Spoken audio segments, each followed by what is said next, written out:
Buenos días, vamos a empezar.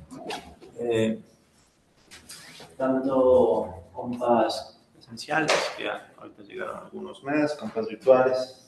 Antes de empezar, recordarles, no tenemos acordado una sesión mañana de 8 días, ¿no? Entonces, ha de ser evidentemente virtual y ahí vamos a seguir avanzando. Voy a tratar en lo posible de muchos de los temas que nos están faltando, compactarlos en un solo modelo o dos modelos grandes, ¿no? Pues con eso ya nos evitaríamos en lo posible. O sea, quiero minimizar el número de clases extra que toque hacer, ¿no? Porque obviamente también tienen otras cosas y todo. Lo importante es cubrir los puntos clave, bueno, los puntos vitales, digamos. Pero bueno, entonces vamos a empezar. El día de hoy vamos a retomar la conversación que estábamos realizando la sesión anterior. Y era que vamos a empezar ya a discutir un nuevo grupo de modelos, ¿sí? Que eran los modelos post-keynesianos, ¿no? Entonces hacemos una intro a modelos.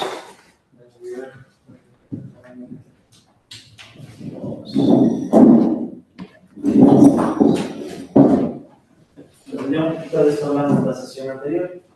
Vamos a profundizar un poco más. De hecho, es muy probable que la sesión de hoy se vuelva bastante conceptual. Quería ver si, digamos, primero tenemos claros algunos conceptos y de ahí ya poder lanzarnos a los modelos con mucho más criterio. Bueno, disculpa, John, este notebook ya nos envió. ¿Perdón? Este notebook ya nos envió. Debería estar en el... Está en el Blackboard. No sé si alguno puede conectarse al Blackboard y mandarlo por WhatsApp también el enlace. Disculpen por favor, gracias. Sí, ahorita les mandamos por WhatsApp también. Sí, porque está en el Blackboard, pero me olvidé de pasarles por WhatsApp y no estoy con el laptop. Ya les subí. Ahorita en un instante le pasamos. Ya. Entonces, el notebook, el notebook 5 por si acaso, es el último que vamos a ver, ¿no? Igual va a ser un notebook un poquito amplio. Ya le actualicé también un poco la bibliografía. La sesión anterior estaba un poquito más débil. Entonces aquí está la bibliografía. Ya saben, obviamente, que esta bibliografía no es vital para que puedan aprobar el curso, sino más bien es para quien desee profundizar en alguno de los temas, ¿no? Ok, entonces vamos a esa introducción. Que repito, un poco ya de esto hablamos la clase pasada. Sin embargo, quiero hacer algunas puntualizaciones adicionales, ¿no? A lo que ya conversamos. Empezando por el nombre, ¿no? O sea, esta cuestión de post-keynesianos, ¿no? Recuerden que tenemos a Keynes, ¿no? Como en todo el libro de 1936, la teoría general de la ocupación del interés del dinero. Es como que el punto de partida, ¿no? Entre comillas, porque en realidad Keynes, recuerden que fue alumno de Alfred Marshall, ¿no? Entonces siempre hay una continuidad, pero Keynes como que trató de plantear una ruptura con respecto a lo que se enseñaba hasta ese entonces en economía, ¿no?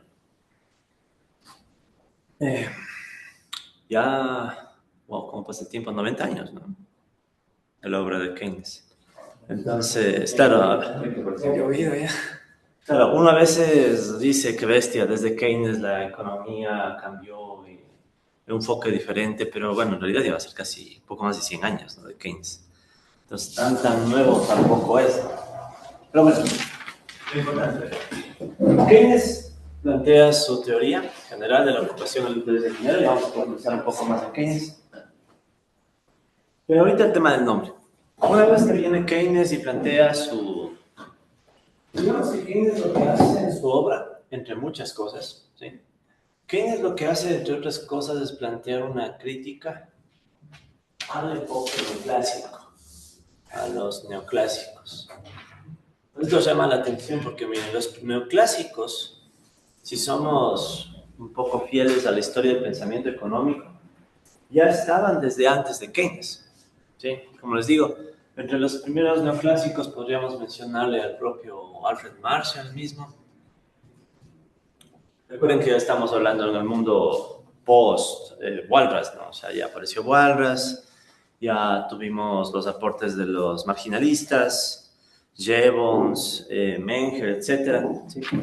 Pero Marshall, digamos que es uno de los primeros en decir, bueno, a ver cómo quedaría un esquema en donde juntamos oferta y demanda, ¿no? Recuerdan que de hecho a Marshall le debemos el esquema tal cual, ¿no? Del cruce entre oferta y demanda y esa, a mi parecer, mala costumbre de poner los precios en el eje vertical, ¿no? Cuando debería ser. Pero bueno, el caso es que Marshall y otros más, ¿no? Aquí también podemos citar también a Pigou y otra gente, digamos que son los Wixel, también podríamos ponerle aquí, y otra gente que digamos que son los neoclásicos, los primeros neoclásicos, ¿no? Que nacen de coger literalmente a los clásicos, al menos lo que les parecía interesante de los clásicos, pero darles este enfoque nuevo, nuevo en ese entonces, ¿no? Nuevo de juntar oferta, demanda, equilibrio, etc. Entonces, Keynes, digamos que estudió en esta tradición, pero él plantea una crítica, ¿no? Entonces él dice, no me parece que el enfoque neoclásico tenga mucha coherencia, o en todo caso, Keynes, recuerden que el obra de Keynes se llama teoría general, ¿no? Era bien humilde Keynes, tan humilde que él en el primer capítulo de la teoría general, el primer capítulo en realidad es un párrafo. Y en el párrafo Keynes dice, en este libro voy a demostrar que lo que nos han enseñado solo es un caso particular y lo que he planteado es la verdadera teoría general. Sí, entonces Keynes, por eso es bien humilde, ¿no? O sea, básicamente Keynes dice, todito lo que nos enseñaron nuestros precursores es un caso particular. En cambio, lo que él presenta supuestamente, a criterio de él, es un caso general. Por eso se llama la teoría general. Y en esa teoría general, Keynes da bastante énfasis, por ejemplo, a la discusión de cómo se determina la oferta de trabajo. ¿Sí? Entonces, Keynes dice, bueno, yo puedo aceptar que la demanda de trabajo, esta es una de las tantas cosas que dice Keynes, ¿no? Keynes habla de muchos temas. Pero una de las cosas que dice Keynes es, ok, yo puedo aceptar, ya por último, de acuerdo, a la productividad marginal del trabajo, capaz que es igual al salario real. Bueno, eso como que lo puedo aceptar. Pero la parte que más critica Keynes es el tema de cómo mismo se define la oferta de trabajo. Entonces Keynes empieza a discutir y dice, a ver, ¿qué pasa si empezamos a quitar algunos supuestos que nos han ido enseñando dentro de la tradición más neoclásica? Y ahí él empieza a desarrollar la idea de que es posible encontrar un equilibrio con desempleo. Sí, o sea, eso si quieren es una de tantas ideas de Keynes, ¿no? O sea, un equilibrio con desempleo, bien parecido a lo que hemos visto, ¿no? Pero a diferencia de lo que hemos estudiado, este equilibrio con desempleo está más bien asociado a la evolución de la demanda.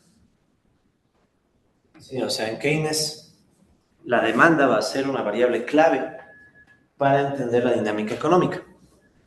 ¿Ya? Entonces ahí está Keynes, ¿no? Como les digo, les dije que en la última clase, Keynes no hizo una obra. No es que tú vas y ves la teoría general y es un modelo matemático explicado paso a paso, no. O sea, Keynes escribió su libro en prosa. Se me hace que él tenía ciertas ecuaciones que trató de pasarle a palabras, pero él no tenía un modelo completo. Hasta el día de hoy se pelea la gente a ver quién es más keynesiano o menos keynesiano interpretándole a Keynes. ¿Sí? Entonces, esa ambigüedad en Keynes yo creo que fue a propósito, ¿no? O sea, Keynes, recuerden que él también era político, ¿no? O sea, Keynes, aparte de escribir de economía, estaba en las grandes reuniones, incluso él estuvo en Bretton Woods representando, ¿no? Claro, o sea, él estuvo ahí representando a Inglaterra al momento de definir el esquema monetario post Segunda Guerra Mundial, ¿no? Y claro, él tenía la idea del Bancor, si han de haber oído esa idea de que tengamos una moneda global que sea se forme como una canasta de varias monedas, ¿no? Que al final no funcionó, ¿no? Y al final terminó siendo el dólar y todo lo que quieran, pero el punto es que Keynes andaba en esas, ¿ya? Entonces Keynes se manda su gran obra, después va a otras cosas, etc. ¿Ya? Entonces Keynes, él estaba bastante enfocado, como les digo, en eso. Y quien realmente cogería muchas ideas de Keynes y les plasmaría modelos es Hicks, por un lado, John Hicks. Hicks es, digamos, el padre de lo que ahora conocemos como el modelo ISLM, que es el clásico modelo macro, ya un poquito desactualizado, ¿no? Porque igual ya las cosas han avanzado. Pero digamos que en la macro de pregrado, cuando uno aprende muchas cosas, se topa tarde o temprano con el ISLM, ¿no? Recuerden que el IS representa el equilibrio en el mercado de bienes y el LM, en cambio, representa el equilibrio en el mercado financiero monetario, ¿no? Por decirlo así, ¿no? O sea, la demanda de dinero, la oferta de dinero, etc. ¿Sí? Y bueno, desde ahí, o sea, desde Hicks en adelante, algunos autores a esto les llaman como la síntesis neoclásica keynesiana. síntesis o intento de síntesis, ¿no? Neoclásica keynesiana. Sí, o sea, en esencia Higgs, a criterio de lo que él hizo, es tratar de llegar a alguna armonía entre las ideas de Keynes y la tradición neoclásica de ese entonces, como para decir, no, bueno, no hay que votar lo que aprendimos, sino que tal vez hay que adaptarle un poco. Y de hecho Higgs, hasta donde yo sé, claro, él no hizo el ISLM tal cual lo conocemos ahora, ¿no? Ahora está una versión simplificada y todo. Higgs la hizo un poquito más elaborada, le mostró sus ideas a Keynes y Keynes dijo, no, no está mal. O sea, así como entre tantas cosas, ¿no? Me mostraron un modelito, bebé, estaba leyendo tu libro, hice este modelito, y Keynes, chévere. Y siguió, ¿no? Con su vida. De hecho, Keynes tiene unos debates bien interesantes con Hayek. Incluso hace unos años, hace algunos años. Hasta cartas y todo así. Sí, sí, no. Y de hecho en YouTube hay un rap.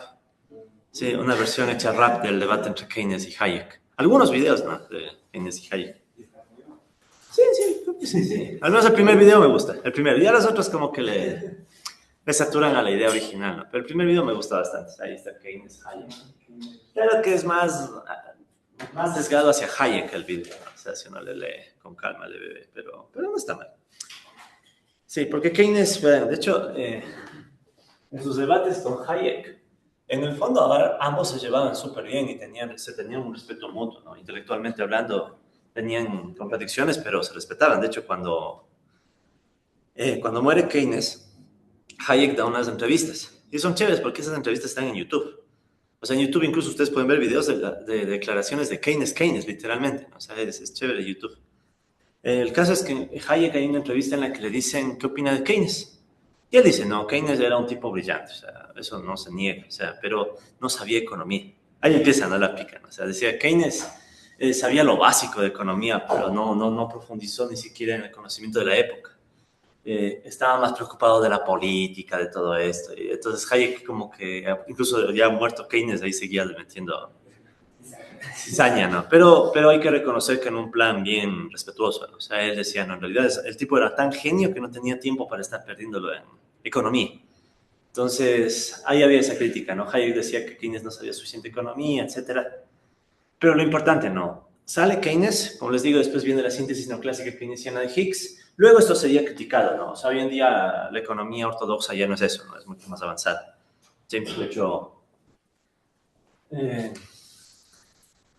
no se sabe muy bien ni qué nombre darle a la economía ortodoxa actualmente, ¿no? O sea, si es una nueva economía clásica, no sé qué. O sea, a mí no me gustan mucho esos nombres más bien. Si, por ejemplo, quieren meterse ya en la teoría más macro, ya saben, tenemos los libros de Romer y etcétera, de macro avanzada. O sea, la que se supone ustedes ya vieron. O sea, ahí no me voy a meter mucho, sino más bien, ¿qué pasó además de esto? Como alternativa a la interpretación que hizo Higgs y los que continuaron, teníamos a la gente que estaba en el Cambridge inglés. Sí, el Cambridge de Inglaterra. ¿Se acuerdan que un poco hablamos ya del Cambridge y de las controversias entre ellos y todo? Bien poquito, ¿no? O sea, que básicamente ahí estaba gente bastante crítica y una de esas personas sería Joan Robinson. Joan Robinson fue una de las precursoras de lo que ahora conocemos como la economía, o una de las corrientes post-keynesianas, porque en realidad hay varias. De hecho, Joan Robinson, cuando vio el trabajo de John Hicks sobre el ISLM, hasta llegó a decir que eso era keynesianismo bastardo. Sí, o sea, keynesianismo bastardo. O sea, diciendo que ha hecho una interpretación bastarda de la idea original de Keynes, ¿no? O sea, bien grosera, así, bien. No grosera, sino bien crítica, ¿no? Está diciendo esto no era lo que dijo Keynes. Pese a que Keynes dijo, está bien, ¿no? O sea, como que Keynes le dio lo mismo, pero en cambio Joan Robinson se lo tomó más en serio y dijo, no, por ahí no era Keynes. Y entonces Cambridge, la escuela de Cambridge en Inglaterra, como que empezó a fomentar una visión alternativa de lo que dijo Keynes, recogiendo no tanto a los neoclásicos, sino más bien decía, ¿y qué pasa si juntamos a Keynes mismo con otras corrientes? Ejemplo, ¿no? Marx. Ya, entonces aquí una cosa bien interesante, el propio Keynes, o sea, Keynes mismo no le gustaba Marx, ¿no? O sea, en algún texto Keynes decía, Marx es parte de los subsuelos de la economía, ¿no? O sea, como que esa cosa no. En otro texto Keynes decía, el día que llegue la lucha de clases yo sé cuál es mi bando, yo estoy con la burguesía ilustrada, decía. O O sea, él como que dejando entender que... Por eso es que cuando cierta gente le acusa a Keynes de socialista, sí es raro, o sea, es medio raro, porque Keynes más bien... Claro, sí, o sea, Keynes sí tenía una visión de que la demanda puede ayudar a que la economía se estabilice y todo, el Estado interviene, pero no es que tenía una visión socialista. De hecho, Keynes escribe su obra pensando justamente en cómo hacer que el capitalismo se estabilice y no de chance que la Unión Soviética sea la que empiece a ganar espacio. Entonces, tanto como socialista, Keynes, hay unos debates que dicen, no, tal vez Keynes sí era, no sé qué.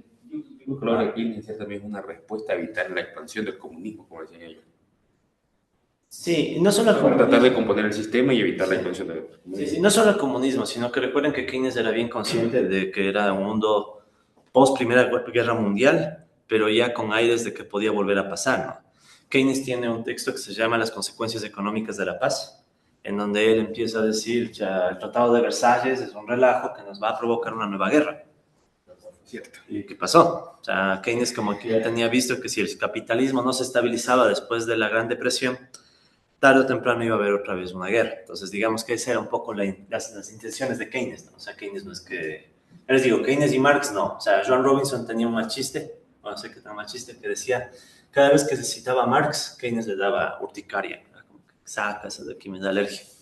Entonces, Joan Robinson, sin embargo, ella sí le interesó bastante la obra de Marx. De hecho, Joan Robinson tiene un texto que es como una introducción a la economía marxista, así bien, bien interesante, porque ella, claro, es crítica, ¿no? Ella lee a Marx y dice, hay partes de Marx, según ella, que no se entiende. Ya tú lees a Marx, no se entiende. Pero más allá de eso, hay ideas de Marx que son interesantes y que hasta podrían empatar con Keynes. ¿Ya? Aparte de eso, por otros lados, por otras fronteras, ¿sí? En Polonia, es interesante, ¿no? En Polonia aparecía Kalecki, Michał Kalecki, o Kaleski, depende cómo hablan. Si ustedes salen a algún lado, a veces le pronuncian Kaleski, ¿no? Kaleski, Kalecki, ya. Yo voy a llamarle Kalecki. Kalecki fue un economista polaco que tenía bastante herencia de Marx, ¿sí? O sea, Kalecki incluso tiene algunas obras en donde trata de coger ideas de Marx y pasarles a formato matemático, ¿ya? Pero Kalecki también tenía mucho esta idea de que la demanda importa. También en parte vinculado a Marx. Recuerdan que Marx no era solo oferta, ¿no? Marx discute los problemas, por ejemplo, de la sobreproducción. Claro. Entonces, cuando Marx discute los problemas de la sobreproducción, de una u otra forma está discutiendo el tema de la demanda, porque en Marx la sobreproducción surge por el hecho de que los trabajadores ganan salarios tan bajos y en cambio el sistema capitalista produce demasiado y hay una contradicción entre salarios limitados y exceso de producción. O sea, no es una sobreproducción porque sí, sino por una limitada capacidad de compra de la clase obrera. Entonces, bueno, Joan Robinson reconoce que esa idea es bien interesante y podría empatar con Keynes, aunque a Keynes mismo ni le mostraban a Marx. Aunque también ellos decían en Cambridge que, bueno, en realidad sí le leía a Marx, pero no en público, ¿no? O sea, como que político, ¿no? O sea, Keynes era político y lo último que podía andar diciendo es me gusta Marx. Entonces, en cambio, Kalecki fue menos mediático que Keynes, obvio, pero Kalecki tiene muchas ideas que algunos dicen empatan con Keynes y estas son mejores, porque Kalecki desde cuando empezó se mandó sus modelos. O sea, Kalecki sí hizo el tema de ponerle matemática, hacer unos modelitos. Y de hecho, muchos dicen que Kalecki llega a algunas ideas sobre la demanda antes que el mismo Keynes, o en fechas parecidas. Les llega el rumor a Keynes y Keynes dice, no, pues traigamos a Cambridge. Y él le traen a Cambridge y ahí conversan con Kalecki y todo. Y claro, no hubo mucho intercambio, ¿no? O sea, porque Keynes andaba en muchas cosas. Pero el caso es que Kalecki después llega a tener un fuerte vínculo con la escuela de Cambridge. Termina en Cambridge también. Y ahí es donde esta gente, ¿no? Joan Robinson, Kalecki, por ahí también hablamos alguna vez de Rafa. Recuerdan que Rafa, en cambio, planteaba el tema, por ejemplo, de la reversión de las técnicas, que fueron los últimos que vimos, ¿se acuerdan? O sea, la posibilidad de que uno esté en una técnica de producción, luego en otra y así, ¿no? Saltando. Entonces, todo eso hace que estos autores y otros más, por aquí también estaba Nicolás Caldor, y otra gente que estaba en Cambridge, se manda su interpretación o sus interpretaciones de Keynes. Y es a esta línea de pensamiento a la que se le conoce como los podos keynesianos, o los primeros. Sí, los primeros post-keynesianos, porque después obviamente esto avanza Y hoy en día ya en Cambridge, Inglaterra, ya no hay esto. Estos se murieron. Me acuerdo que una vez vino acá a Flaxo hace unos años un profesor que se llama Amit Baduri. Es un profesor hindú que era de estas corrientes, digamos de los que quedaban después de todito, ¿no? Pasaron los años. Yo me acuerdo que conversaba con él justo de la escuela de Cambridge, yo diciéndole, vea, los post-keynesianos, no sé qué. Ya, y él me decía, oye, pero todos estos ya están muertos, ya Cambridge ya es otra cosa. O sea, ya no es esta Cambridge, ¿no? Pero digamos que todavía hay mucha visión post-keynesiana en varios lados de Europa y en Estados Unidos también, ¿no? O sea, hay incluso universidades específicas donde tú todavía encuentras gente que está metido en estos campos. Ok, entonces de eso se trata primerito el nombre. Los post-keynesianos son una línea alternativa a la síntesis neoclásica keynesiana. ¿Sí? Y de hecho hay otro término que son los neo-keynesianos, se han de haber escuchado. Los neo-keynesianos. Los neo-keynesianos son más de este lado. Sí, por ejemplo, a veces se le pone Stiglitz, como los neo-keynesianos. O sea, es más bien gente que coge las ideas de Keynes, pero desde la corriente más, si quieren, dominante, ¿no? O sea, que por ponerles a Stiglitz y compañía. ¿Ya? Mira, yo personalmente no me gustan mucho las etiquetas, porque las etiquetas a veces simplifican demasiado, ¿no? Yo en lo personal, por ejemplo, yo creo que de todas las corrientes hay que coger lo mejor. Yo soy personalmente de esa idea, ¿no? Pero, de todas maneras, cuando ustedes vean el término neo-keynesiano, no confundir con post-keynesiano. ¿Sí? Entonces, los neo-keynesianos son más de esta otra corriente, herederos de la síntesis neoclásica keynesiana, hicieron mejoras, lo que quieras. En cambio, los post-keynesianos son más críticos y vienen como herederos de la escuela de Cambridge, justo despuésito de Keynes, ¿no? Eso primero con respecto al nombre. Ahora, en algunos libros, por ejemplo, en el libro que estamos siguiendo, bueno, siguiendo entre comillas, ¿no?, de Blecker y Setterfield, ahí van a ver que a veces usan el término neo-keynesiano. Yo no les recomiendo mucho eso porque cuando decimos neo-keynesiano entre economistas nos referimos más a los modelos. Por ejemplo, ¿no?, hoy en día tienen modelos DSG neo-keynesianos. O sea, ¿qué es eso? O sea, modelos de equilibrio general que son bien ortodoxos, pero neo-keynesianos que, por ejemplo, le mezclan agentes heterogéneos. Los más actuales son los modelos Hank, por ejemplo. Sí, los modelos Hank. Modelos neo-keynesianos de agentes heterogéneos, que son modelos ortodoxos, si se quiere, pero con agentes heterogéneos y de equilibrio general. Entonces, estos ya son más de esta línea, ¿no? Entonces, no confundir los neo-keynesianos con los post-keynesianos. Eso como para empezar, ¿no?, temas de terminología y un poquito de historia del pensamiento económico. Ahora, entrando ya en materia, ¿no? O sea, entremos ya en la parte conceptual que más me interesa. La anterior clase nosotros ya hablamos un poco de estos temas y era que, bueno, de hecho le arreglé un poquito más del notebook, ¿no?, para que estén más organizadas las partes conceptuales. Pues verán, ya entrando en materia, como habíamos dicho nosotros la sesión pasada, lo primero que nos va a interesar es, a nivel conceptual, entender que hay una diferencia entre ahorro e inversión. Diferencia ahorro versus inversión. ¿Ya? ¿Se acuerdan que de eso ya hablamos un poco en la clase pasada, ¿no? O sea, esta va a ser una pieza clave de los modelos post-keynesianos. Nosotros, recuerden, por ahorro, en resumen, el ahorro es el no consumo, pero se termina representando en términos financieros, o sea, activos financieros. En cambio, la inversión tenía que ver con nuevos bienes de capital, ¿verdad? O sea, en pocas palabras, activos productivos. ¿Ya? Entonces, esta diferencia entre el ahorro y la inversión va a ser clave para poder entender algunos de los conceptos centrales de los post-keynesianos, ¿no?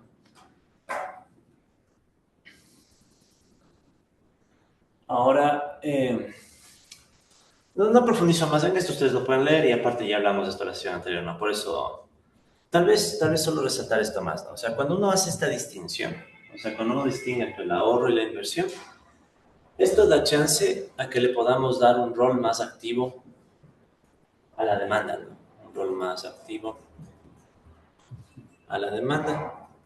Y sobre todo, ese rol más activo a la demanda va a estar asociado a la inversión. Claro, también podríamos discutir la parte del consumo, pero especialmente muchos modelos post-keynesianos se enfocan en eso, ¿no? O sea, cómo la demanda se mueve dependiendo del comportamiento de la inversión. De hecho, volviendo al Keynes original, se han de acordar que un concepto clásico de Keynes es el espíritu animal. Se han de haber escuchado el concepto de espíritu animal. Es clásico en Keynes.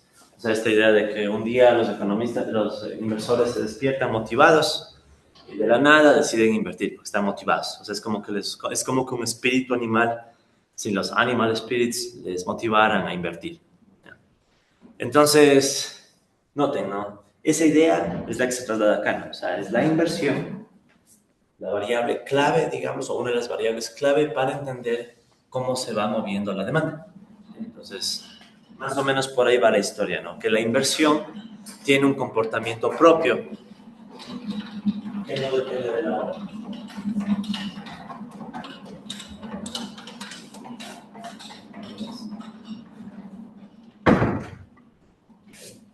Es como que la inversión se vuelve autónoma. La inversión se vuelve autónoma al caso extremo que puede depender del espíritu animal. Un día los capitalistas deciden invertir porque se motivaron. Otro día, en cambio, está nublado y no quieren invertir. Y así, ¿no? Entonces, como que se vuelve bien. Bueno, Keynes en realidad le asocia el espíritu animal a ciertos aspectos psicológicos de las personas, ¿no? O sea, incluso ahí se da el lujo de hablar un poco de psicología y todo en la teoría general. Pero bueno, entonces, ¿qué más les puedo decir? Sobre Keynes, bueno, aquí pueden ver que están justamente algunos de los autores que les mencioné antes, ¿no? Biggs, el Figu. Es interesante porque, claro, uno dice, qué bestia, qué novedad, la diferencia entre ahorro e inversión. Esto ya lo decían los neoclásicos, ¿no? O sea, el hecho de que el ahorro no coincida inmediatamente con la inversión ya lo decían los neoclásicos. O sea, los neoclásicos ya reconocían que ahorro e inversión no son inmediatamente iguales. Por eso hay que ser justos, ¿no? O sea, estos autores, básicamente, ¿qué te plantean, no? Recuerden que en todas las discusiones que hemos hecho no hemos metido para nada el mercado de dinero, ¿no? O el mercado del crédito, cosas así. Entonces, por ejemplo, ¿no? Especialmente Bixel, ¿sí? Este señor Bixel, tiene un concepto bien llamativo que es el concepto de la tasa natural de interés. ¿Se acuerdan de la idea de la tasa natural de interés? Sí, una tasa de interés natural. Aquí está la oferta y demanda de crédito. Entonces, esta idea de la tasa natural de interés. Ya. Entonces, lo que va a decir gente como Bixel y otros neoclásicos es que tenemos un mercado de fondos prestables. ¿Ya? Entonces, ¿qué sucede? La gente tiene sus ahorros y esos ahorros, gracias al sistema financiero, van a este mercado de fondos prestables. Y en el mercado de fondos prestables, ¿qué sucede? La tasa de interés es la que se supone que permite el equilibrio entre la oferta de crédito a través del ahorro y la demanda de crédito a través de la inversión. Sí, esa historia seguramente les suena a ustedes, ¿no? Entonces, la oferta de crédito, bien neoclásica, ¿no? Entonces, la oferta de crédito vendría a ser el lado del ahorro, la demanda de crédito vendría a estar asociada a la inversión. Justamente, ¿no? Esa idea de que la tasa de interés, y por eso es que Bixel habla de que existe una tasa natural de interés que es la que permite ese equilibrio. Entonces, los neoclásicos en realidad sí tenían clara la distinción entre ahorro e inversión, pero ellos decían, estamos en un mundo en equilibrio donde el ahorro es igual a la inversión, gracias a que la tasa de interés está en su nivel natural. ¿Sí? Entonces, no es que no reconocían eso. Sin embargo, ¿qué sucede? No? O sea, en Keynes, entonces vean, entonces en definitiva, es como que aquí tengo una variable de ajuste que sería la tasa natural de interés, y esa tasa natural es la que permite que todo se balancee. Entonces, ¿qué va a hacer Keynes? ¿No? Entonces, Keynes, en la teoría general de la ocupación, el interés y el dinero, va a decir, yo no estoy de acuerdo con esta teoría. ¿Sí? O sea, Keynes lo que va a plantear es que no existe tal ajuste en el mercado de fondos prestables, o sea, eso del mercado de crédito, etcétera, sino que más bien la variable de ajuste es el ingreso. el ingreso termina estando asociado a la actividad económica y por sobre todo la actividad económica va a estar asociada al empleo. Sí, entonces Keynes, y este creo que es uno de los avances súper interesantes de él, es plantear que en realidad no existe tal cosa como la tasa natural de interés, sino que más bien la inversión, ¿verdad?, se mueve de forma libre sin preocuparse del ahorro. O sea, la inversión simplemente se define, por último, hasta por el espíritu animal, si quieres.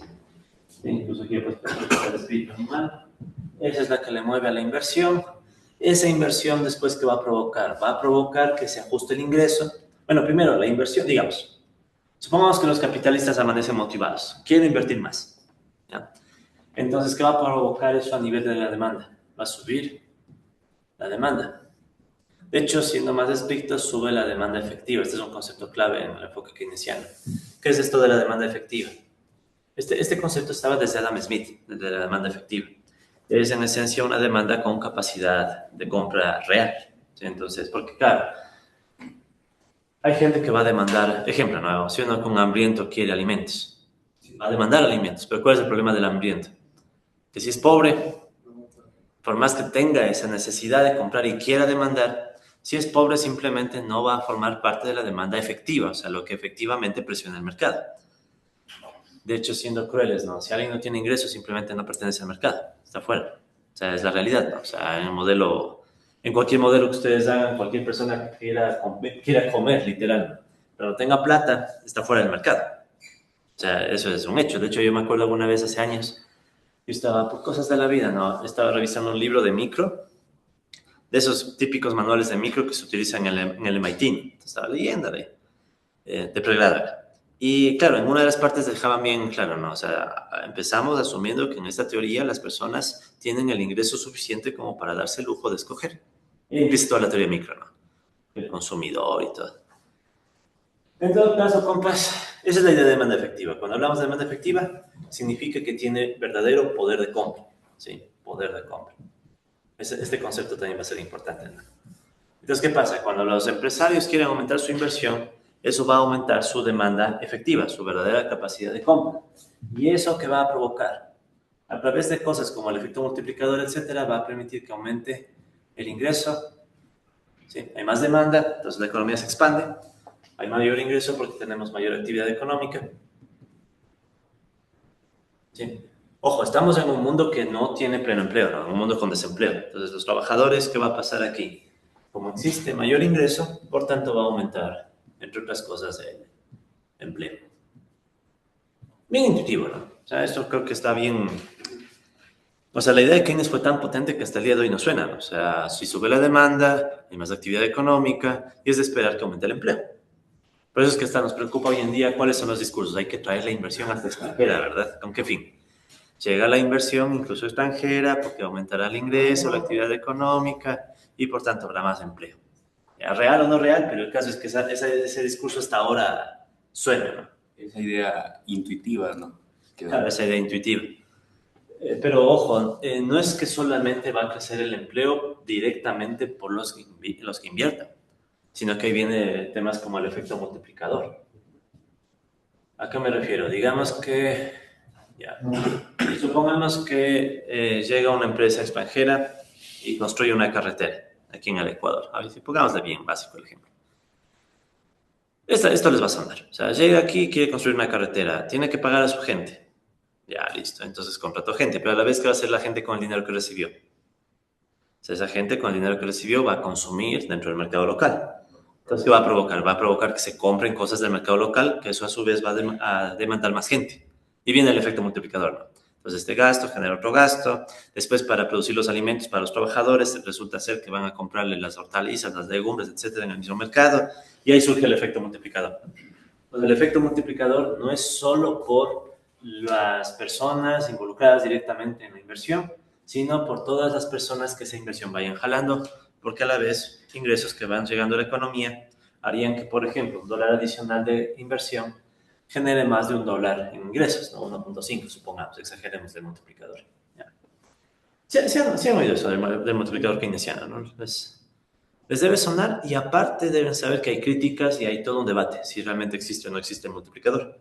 Probablemente con Fernando hayan discutido eso un poco, ¿no? El tema de la existencia del multiplicador y incluso hay unas discusiones econométricas ahí, ¿no? O sea, hacer nuevos modelos econométricos para ver si realmente el multiplicador existe o no. O sea, hay unos debates que dicen que sí, otros que no. Lo cierto es que ese es el argumento. Entonces, es un poco el argumento. Entonces, ¿cuál es la variable de ajuste en esta discusión? Ya no es la tasa de interés, sino que realmente, si notan que en toda esta discusión nunca metimos al ahorro. ¿Sí? O sea, realmente la variable de ajuste es el ingreso y por ende el empleo. Y noten, una vez que en esta economía hay más ingreso, ¿qué puede hacer la gente? Aumentar el ahorro. Sí, bien, o sea, llega alguien, invierte. Esa inversión provoca que suba la demanda. Como sube la demanda efectiva, por el efecto multiplicador, sube el ingreso. Como sube el ingreso, sube el empleo. Y como sube el empleo, ya pues la gente tiene más ingresos, etcétera. Puede aumentar el ahorro. Entonces, más bien, ¿quién está provocando a quién? O sea, ¿cuál es la causalidad en esta discusión? ¿Sí? O sea, básicamente, como dice acá, es la inversión la que define al ahorro de equilibrio. Y claro, dependiendo del nivel de demanda agregada, podemos tener desempleo involuntario.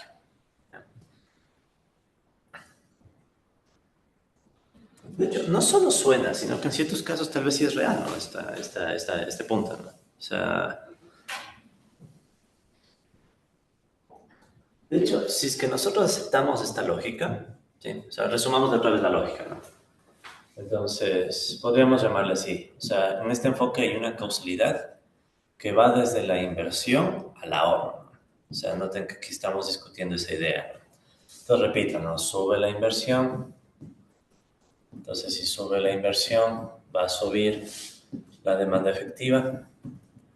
Eso tiene, reiteremos, ¿no? Que tiene que ser así, demanda efectiva, o sea, demanda con capacidad de compra. Si sube la demanda efectiva, entonces, ya, vamos así por partes, ya aparece el efecto multiplicador. Con el efecto multiplicador vas a ver entonces que aparece un aumento en el ingreso, ¿verdad? Hay más ingreso en la economía, o sea, en general aumenta la actividad, crece la actividad económica. Con el aumento del ingreso, por un lado, tienes que va a aumentar entonces el empleo, recordando que estás en un mundo con desempleo involuntario. Entonces, obviamente, porque ¿qué pasaría si estuvieras en un mundo de pleno empleo? Si estás en un mundo de pleno empleo, por más que aumente el ingreso, ya no hay más gente que contratar, y ahí vendría en cambio la posibilidad de que surja la inflación, que es el otro discurso, ¿no? Entonces, ¿qué pasa? Que si es que tú estimulas demasiado la demanda y el mercado laboral ya se acerca al pleno empleo, puede aparecer la inflación, que ese es el contraargumento, digamos, monetarista. Sí, entonces la gente más del área monetaria diría, no, o sea, esto te funciona a corto plazo, pero a largo plazo vas a llegar a la tasa natural de desempleo. Sí, entonces, así como hay tasa natural de interés, también hay tasa natural de desempleo. Milton Friedman hablaba de esos temas, etc.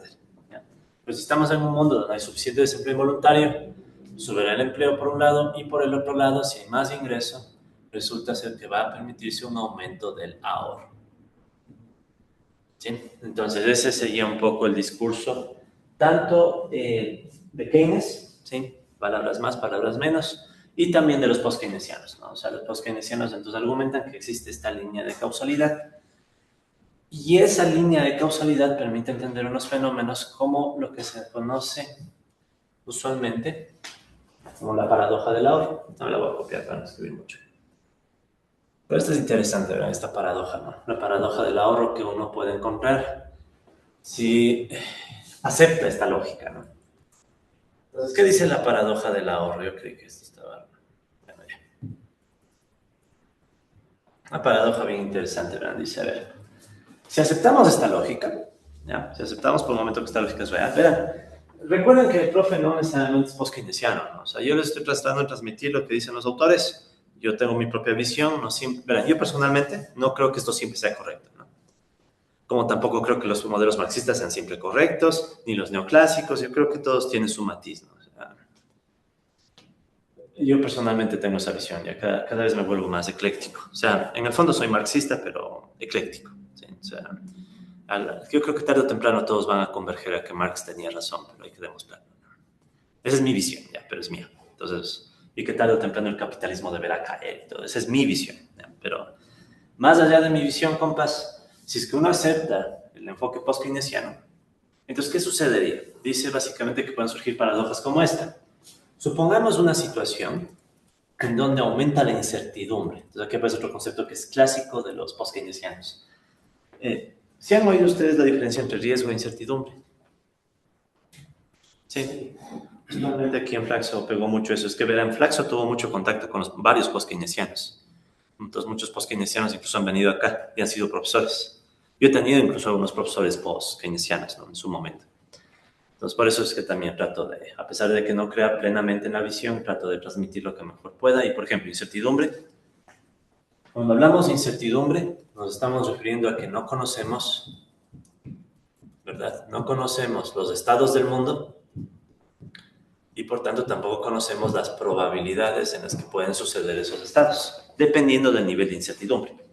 Esto se supone que es distinto al enfoque de riesgo. En el riesgo, ¿qué sucede?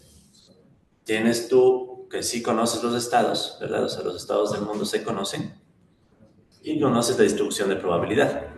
Entonces, ¿qué es lo que sucede? En el mundo con riesgo, estás esperando a que suceda uno de los posibles estados, como lanzar un dado. ¿Ya? Entonces, lanzar un dado sería un fenómeno de riesgo. En cambio, ¿cuál sería un fenómeno con incertidumbre? O sea, hay niveles, ¿sí? Una incertidumbre no muy fuerte, ¿cuál sería? Mañana, ¿ustedes creen que van a amanecer despiertos y vivos? O sea, los estados sabemos, o vivo o muerto, pero la probabilidad, digamos que estás durmiendo y a la mitad de lo que estás durmiendo hay un terremoto. Dios quiera, qué mala suerte, ¿no? Un coche bomba. Un coche bomba, ya. Un coche bomba, ya para hacerlo más cercano. Entonces resulta ser que la probabilidad de que eso pase no sabemos, o sea, es tan incierto, ¿no? Sí. Entonces ahí pueden ver la diferencia, ¿no? Entre riesgo e incertidumbre. De todas formas, esa incertidumbre no es tan grave porque, bueno, tienes dos estados del mundo, estar vivo o estar muerto, ¿no? Pero habría una incertidumbre más fundamental, ¿no? O sea, una incertidumbre en donde no sabes ni siquiera lo que va a pasar después. En todo caso, ¿qué sucede si estamos en una situación donde por A o B razón, ya, usemos el ejemplo de las bombas, ¿ya? Sucede un evento así, entre comillas, aleatorio y boom, aumenta la incertidumbre. Si aumenta la incertidumbre, ¿qué sería lo más pragmático que pueden hacer los hogares con sus ahorros? O sea, esta es una situación de más incertidumbre. ¿Qué hace la gente usualmente? Por si acaso. Por si acaso, ¿verdad? Guardar. Si no tiene en el banco, ¿qué hace? En el cajero va y saca. No digo corrida bancaria, pero sí o no que cuando aumenta la incertidumbre, sería de esperar lo intuitivo, ¿no? Que aumente la gente, los hogares aumenten su ahorro. ¿Sí? O sea, aumenta la incertidumbre, ¿verdad? Aumenta el ahorro. Y puede suceder de forma aleatoria, ¿no? O sea, de repente pasa un evento, boom, y les pongo un ejemplo muy real, muy concreto. Cuando empezó la guerra entre Ucrania y Rusia, al inicio de la guerra, y todavía no se sabía muy bien cuáles iban a ser las implicaciones para Rusia, había escenas de rusos haciendo fila en los cajeros. Entonces, lo primerito que los rusos querían era sacar su dinero para ver si lograban cambiar los rublos a dólares. Sí, porque tenían la expectativa de que debido a la incertidumbre de la guerra y las sanciones que le iban a imponer a Rusia, el rublo se iba a ir al diablo. Y pasó, pero a muy corto plazo. O sea, digamos, no se devaluó a la mitad de su valor el rublo, pero después de unas semanas se estabilizó y ya quedó otra vez estable. O sea, fue algo de muy corto plazo. Y cuando ya se estabilizó, la gente ya dejó de ir a los bancos, dejó de sacar plata y siguió la vida normal. De hecho, en Rusia es interesante, es un ejemplo bien llamativo, de pese a todas las sanciones, logró mantener una estabilidad macro bien tenaz. Sí, recuerden que a Rusia incluso le sacaron del sistema SWIFT, ¿no? Que es el sistema internacional para hacer transacciones. A Rusia le han puesto sanciones para que no pueda vender petróleo directamente a países de la Unión Europea, por ejemplo. Siempre buscan un intermediario, ¿no? Rusia tenía una conexión de gas con Alemania. Al Nord Stream. El Nord Stream, que después explotó, no saben cómo, entre comillas, ¿no? Pero resulta ser que al mismo tiempo los chinos están al lado. Entonces los chinos dijeron, no, aquí está el negocio. Los chinos, en cambio, de la vida. Negocio. Entonces, de hecho, construyeron todo un gasoducto con China directamente, ¿no? Y otras vainas más. Entonces, el caso es que Rusia no terminó tan mal como se esperaba, pero más que nada, ¿no? La incertidumbre inicial llevó a la gente a aumentar el ahorro. O sea, eso pasó. Y pasa, o sea, pasa. Ustedes mismos, ¿qué tal si tú estás en tu camello trabajando? Y uno de esos días pasa tu jefe y te dice, me caes mal. No te dice nada más, solo te ve y te dice, me caes mal, ¿sabes qué? Siempre me has caído mal. Y se va. Pues, si es el jefe, Jefe. ya valió este trabajo ya. Sí. A veces no te lo dicen tan frontalmente, a veces sí, depende, ¿no? A veces te lo dicen de forma un poco más... No es el tema de la A empresa. veces no son tan directos, ¿no? A veces son un poco políticos y todo. Pero el caso es que si ya suena algo, ¿qué haces? Ya tocó ahorrar, hasta ver qué pasa, ¿sí o no? Empiezas a ahorrar porque sabes que en algún punto te cae el desempleo y con los ahorros tratarás de sostenerte hasta encontrar algo nuevo si es que hay, ¿no? Entonces, en definitiva, una de las respuestas a la incertidumbre es aumentar el ahorro. De hecho, Keynes tiene una frase bien interesante. ¿Sí? Keynes decía que el dinero básicamente sirve como puente entre el pasado y el futuro. Sí, hay unas discusiones bien interesantes sobre la naturaleza del dinero y Keynes tiene algunas de esas ideas. O sea, tú bien o mal, teniendo dinero, sabes que tienes ciertas certezas de lo que puedes hacer luego. Entonces, como que el dinero te permite controlar hasta cierto punto lo que sucede entre el pasado y el futuro. Entonces, bien interesantes esas discusiones. Por eso digo, Keynes, no todo es matemática en este mundo, compas, ¿verdad? O sea, no todo es modelos. Entonces, Keynes tiene esas ideas que son súper potentes a nivel ya más, incluso la naturaleza misma del dinero, el poder de compra y todo eso, ¿no? El caso es que, ¿qué sucede si aumenta la incertidumbre y aumenta el ahorro? ¿Qué va a pasar con la demanda? Si todos los hogares hacen lo mismo, obviamente esperaríamos que baje el consumo agregado, ¿verdad? Baja el consumo. Y recuerden que ya estamos en un mundo donde ahorro e inversión no empatan directamente por el efecto multiplicador, pero en este caso sería al nivel contrario, ¿no? ¿Qué pasaría si cae la demanda? Porque obviamente si cae el consumo va a caer la demanda agregada y cae la demanda efectiva. O sea, cae la demanda. La demanda agregada, pero por sobre todo, y me olvidé de poner, la demanda efectiva. O sea, hay menos gente que quiere comprar. El efecto multiplicador, pero al revés. Si yo le dejo de comprar a la señora que me vendía los almuerzos, ¿qué pasa con la señora que vendía los almuerzos? No va a poderle comprar los insumos que usaba para la producción del almuerzo. Entonces viene el efecto en cadena, pero ya no es el multiplicador, sino el multiplicador en sentido contrario, ¿no? ¿Qué otro nombre sería? El efecto divisor, no sé. Pero eso sí me cachan el punto, ¿no? O sea, el punto es que surge un efecto en cadena y entonces cae el ahorro, caería la demanda efectiva, ¿verdad? Cae la demanda agregada. Y no solamente del consumo. Si empezamos a ver que esto se vuelve agudo, ¿qué va a pasar con las empresas? Yo, empresario, veo que la gente está consumiendo menos. Me lanzo a invertir. Eso, hay que bajo la demanda. Entonces, ¿qué pasa? Que también puede caer no solamente la demanda de consumo, sino que también puede ser que eso desmotive a las empresas a invertir y por tanto también se cae la demanda de inversión. O sea, se cae toda la demanda.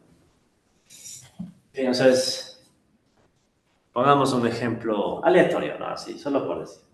Supongamos que por cosas de la vida, qué sé yo, pierdo un equipo de fútbol. ¿Ya? Pierde la tri contra un equipo aleatorio, digamos México. ¿Ya? Entonces, pierde el equipo.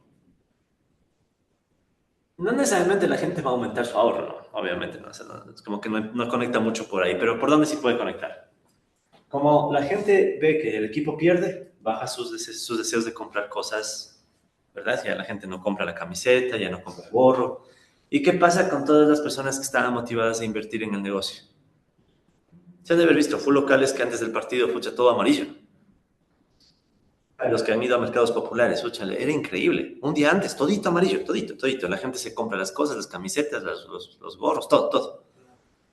Ves que pierde y al día siguiente desaparece. O sea, es de un día al otro. A veces es cuestión de horas. O sea, ni bien ya saben el resultado y están quitando ese rato la mercadería. Exacto, quita, hasta por rabia, ¿no? Quita esa vaina, quiero ni verla. Entonces, ¿qué sucede? Que la demanda es bien volátil a esos eventos. Pero si es que aumenta la incertidumbre. Entonces, sí le cachan, ¿no? O sea, si cae la demanda, no solo va a caer el consumo, sino que también puede estarle jalando a la inversión. O sea, los empresarios ven y dicen, oye, algo pasó aquí que la gente no quiere consumir. Entonces, invirtamos menos. Pero entonces, como les decía, por el efecto multiplicador va a caer la producción. Eso va a provocar que crezca el desempleo y que caiga el ingreso, ¿verdad? Pero aquí viene la paradoja. Si cae el ingreso, ¿qué pasa con la capacidad de ahorro en el futuro?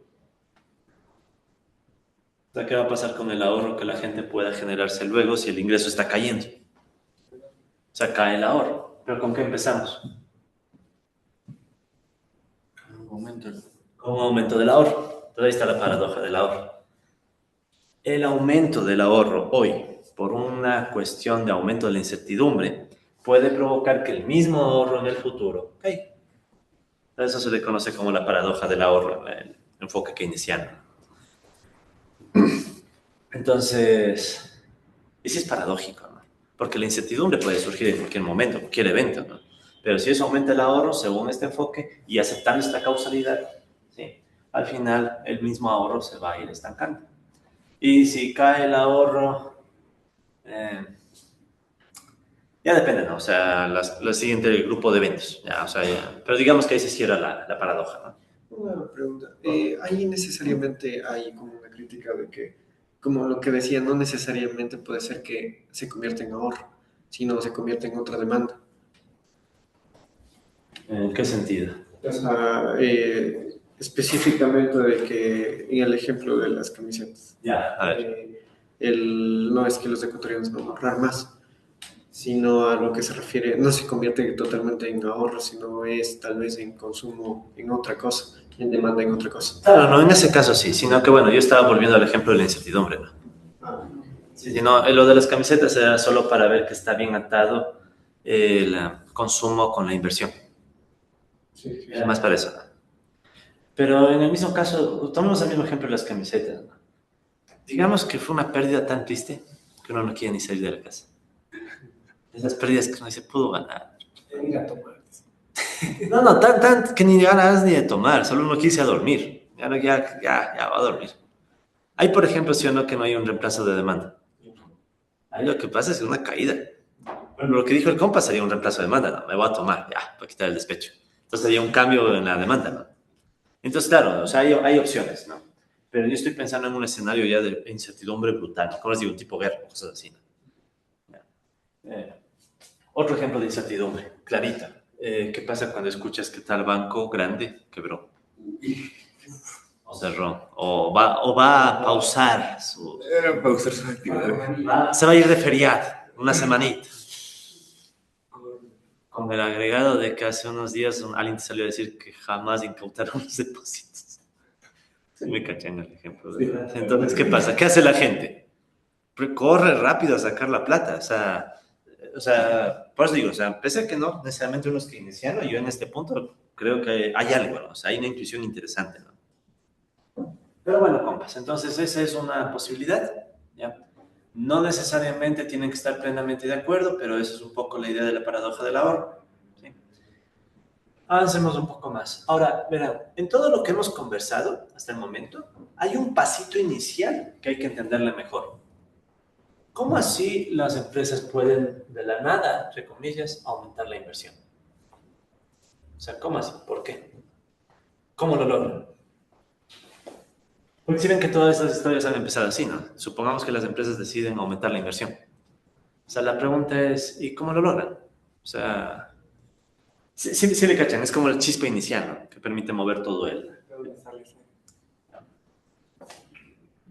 Bueno, entonces aquí viene otro elemento que es clave en los post-keynesianos, que es la discusión del crédito y algo que se conoce como el dinero endógeno, ¿ya? Empecemos por lo más fácil, el crédito. O sea...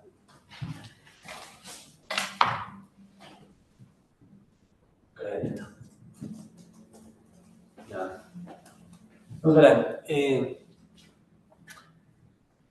vamos a tratar de entender un poco el pasito inicial que justifica, ¿sí? Cómo así es la inversión la que puede provocar el comportamiento o causar al ahorro. O sea, ¿por qué tenemos esa causalidad, ¿no? Desde la inversión al ahorro? ¿De acuerdo? Ya hablamos un poco de esto me lo voy a saltar, ya más o menos explicamos cómo surge esa causalidad. Pero queremos entender el punto de partida, ¿sí? Queremos entender ese punto de partida. O sea, en pocas palabras, ¿qué queremos entender? Queremos entender cómo los capitalistas logran que sus deseos de inversión se traduzcan en una auténtica expansión de la demanda efectiva. Recuerden que eso significa poder de compra. O sea, cómo así los capitalistas de repente un día pueden decir, ok, quiero aumentar mi inversión, y de inmediato eso significa que aumenta la demanda efectiva, ¿verdad? Y eso significa a su vez aumento en el poder de compra. No sé si le cachan que la palabra crédito entra precisa en esta idea, ¿no? O sea, y de hecho podemos portarnos un poco crueles aquí. Mira, para explicar esto, voy a basarme en el artículo de un señor que se llama Steve Marglin. Aquí está el artículo, les voy a abrir el enlace. Este señor Steve Marglin es profesor, bueno, sí creo que todavía ya se jubiló, no me acuerdo. Es profesor en Harvard, ¿sí? Pero a pesar de ser profesor en Harvard, cacha las cosas de la vida. Es profesor en Harvard, pero es un tipo bastante crítico.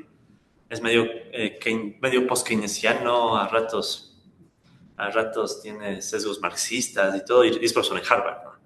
Como lo que pasaba con Goodwin, ¿se acuerdan? Goodwin también fue profesor en Harvard y todas las cosas. Entonces, el mundo es más complicado de lo que uno cree, compas. El caso es que este señor, Stephen Marglin, tiene un artículo bien interesante, ¿sí? Justamente sobre crecimiento, distribución e inflación, ¿sí? Les invito a que lean el artículo. Ahí hay un modelito que tal vez no vayamos a ver para no pasarnos tiempo. Pero más que el artículo, más que el modelo, la parte conceptual es bien interesante, ¿sí? Este señor Marglin, que una vez incluso me evaluó uno de mis artículos, por suerte, dijo que estaba chévere. Si le citábamos, era gracioso, ¿no? O sea, él decía, está interesante, pero les falta citar a Marglin no sé cuánto. Y tal vez a Marglin no sé cuánto. Porque en Marglin no sé cuánto, en el capítulo tanto se habla de esto. Así era. Entonces, ¿qué tengo que hacer para que pase el artículo? Citarle a Marglin no sé cuánto, ¿no? O sea, hay una nota diciendo así. Y tenía razón, o sea, no estaba mal, pero yo he hecho lo mismo también. O sea, yo cuando he evaluado algún artículo también he dicho, está chévere, pero falta citarle al profe Cajas y Harvin. Como son anónimos, en teoría. Pero bueno, compas, verán, este señor Marglin nos va a ayudar para entender un poco mejor esta idea, ¿ya? Y más que nada, estoy tomándole a Marglin para que sepan que, claro, lo que voy a decir suena un poco radical, pero hay otra gente que lo dice, para que sepan que no es solo invento mío. Vamos a asumir, para entender esto, se puede entender de forma más complicada, pero vamos a hacerlo fácil. Vamos a asumir que los capitalistas, la clase capitalista, ¿ya? Los capitalistas tienen el, entre comillas, llamémosle, monopolio del crédito. ¿Sí? Entonces, repito, este no es concepto mío, es de este señor Marglin. Hay el artículo que les invito a que lean si desean. Entonces, ¿qué quiere decir esto? Ojo, vamos a hacerle como supuesto, ¿no? Supuesto. Entonces, ¿cuál es el supuesto? Básicamente vamos a asumir que los trabajadores solo tienen su salario. O sea, los trabajadores, ¿se acuerdan, no? Ese supuesto de que los trabajadores tienen salario y no ahorran. Entonces vamos a asumir que los trabajadores tienen un salario y que los trabajadores no tienen acceso al crédito. No crédito. Y asumimos que solo los capitalistas tienen acceso al crédito, tienen el monopolio del crédito. Estaremos de acuerdo que estamos simplificando, ¿no? En el mundo real es obvio que los trabajadores también tienen acceso al crédito. También tienen acceso al crédito los trabajadores. No todos. Depende de qué sector. Hay algunos que sí, otros que no. Pero seamos justos, a ver. ¿Creen que el crédito que le concedan a un trabajador, los que lo logran, ¿no?, será lo mismo que el crédito que le den a, qué sé yo, pensemos en Corporación La Favorita? Ni siquiera es comparable. No, ¿verdad? O sea, cuando hablamos de crédito estamos pensando en ese crédito. ¿Sí? Entonces no estamos pensando en el microcrédito que te da el banco para que termines endeudado toda la vida, ¿no? O sea, para que te estén cobre y cobre intereses. No, estoy pensando en el gran crédito, así que decir eso, ¿no? El gran crédito. O sea, no es que uno trabajador dice, a ver, denme $1 millón para ponerme en mi emprendimiento. Anda, pide eso en cualquier banco a ver qué te dicen, ¿no? Para comprar unos terrenos en Santa Elena. De hecho, a veces para pedir un crédito, siendo uno un whatever, ¿qué pasa? Uno va, pide el crédito y poco más quieren que demuestres que tienes más plata de la que estás pidiendo. Una paradoja, ¿no? Entonces, ¿qué pasa? Que debes tener propiedades, que debes demostrar que tienes un ingreso fijo de no sé cuánto, que debes tener aparte tus garantes, que de sé cuánto. O sea, y al final, más para lo que ibas a pedir, ¿no? En cambio, ¿qué sucede? Si es que tú eres un gran capitalista, un gran grupo económico y pides un crédito, ni siquiera te atienden en el banco. Seguramente si es un gran crédito, ¿qué toca hacer? Es un café, una reunión entre amigos, un cóctel, alguna cosa. Si es que no son ellos mismos, ¿no? Generalmente, Grupo El Jury. El grupo El Jury, ¿no? Es el ejemplo, en el caso ecuatoriano es el grupo clásico, ¿no? Y si nos vamos ya a escala mundial, ¿qué pasó en el 2009 en Estados Unidos? sea, básicamente eran créditos entre ellos mismos, ¿no? Por ejemplo, ¿no? En Estados Unidos solo hay 3 grandes agencias calificadoras de riesgo, solo hay 3. Standard Poor's, Moody's y ¿cuál es la otra? Siempre se me olvida. Standard Poor's, Moody's, JP Morgan. Esos son los únicos que califican riesgo. Los únicos, los 3. Pero ¿qué pasa? Que estos manes, estas 3, también tienen inversiones en otros lados. Entonces, ¿qué pasa? Que siempre que salía, digamos, un nuevo activo financiero, ¿qué hacían las calificadoras? Triple A más. Así sea una porquería que no sabe ni cómo funciona, pero ¿qué pasa? Como tienen metido negocio ahí también, le ponían triple A más, todo el mundo Se disparaba. Exacto, se disparaba, todo el mundo compraba esos papeles creyendo que tenían alta calidad, cosa que los papeles terminaban hasta en Japón. Cuando llegó la crisis financiera internacional, se sintió la crisis en Japón, se sintió en Noruega, porque todo el mundo compró papeles que parecía que estaban bien, ¿no? Derivados financieros. Los derivados financieros y todo. Pero bueno, el caso es, compas, que vamos a seguir a este señor Marlin y vamos a asumir que la clase capitalista tiene el monopolio del crédito, ya, y si quieren, del gran crédito.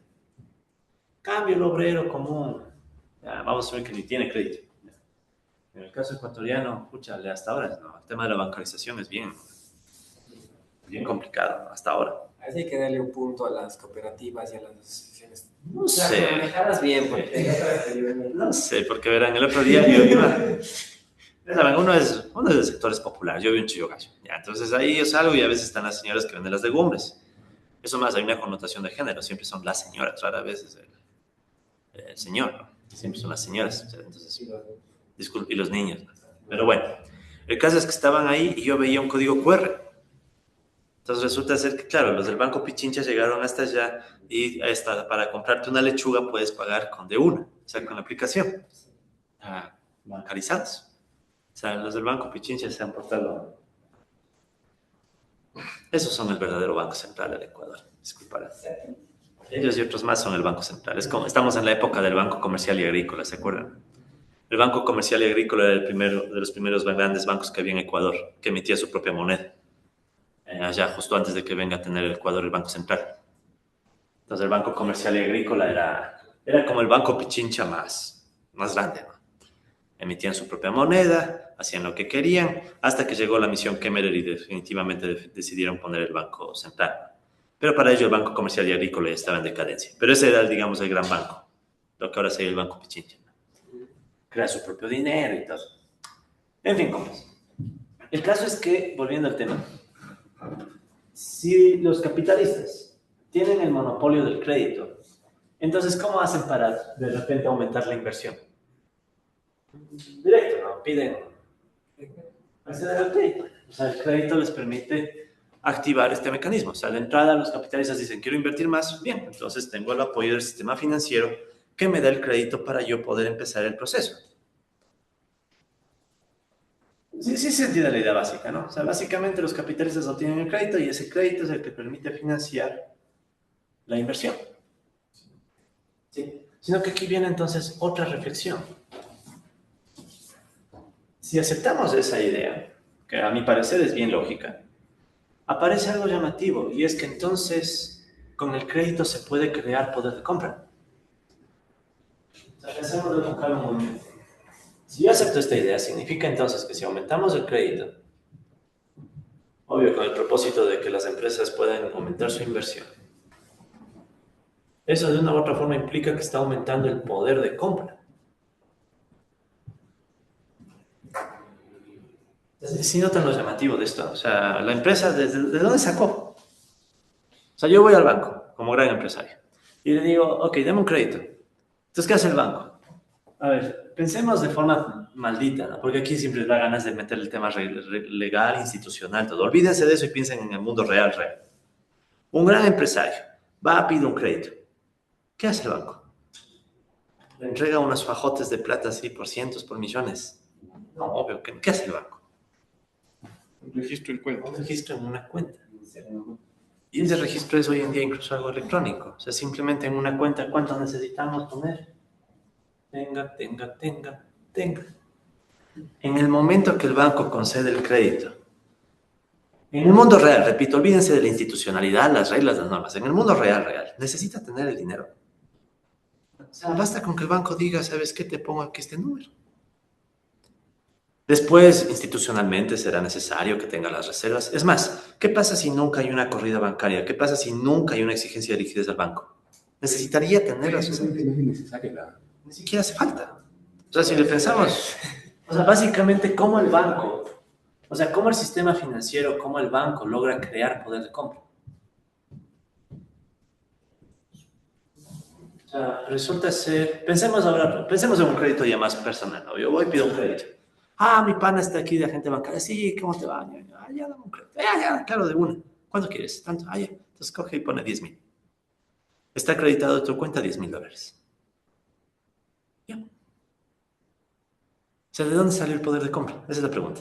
Sí, sí me cachan, ¿no? ¿Qué opinan? ¿De dónde salió? Financieramente esa es la creación de depósitos contra créditos. De ahí sale.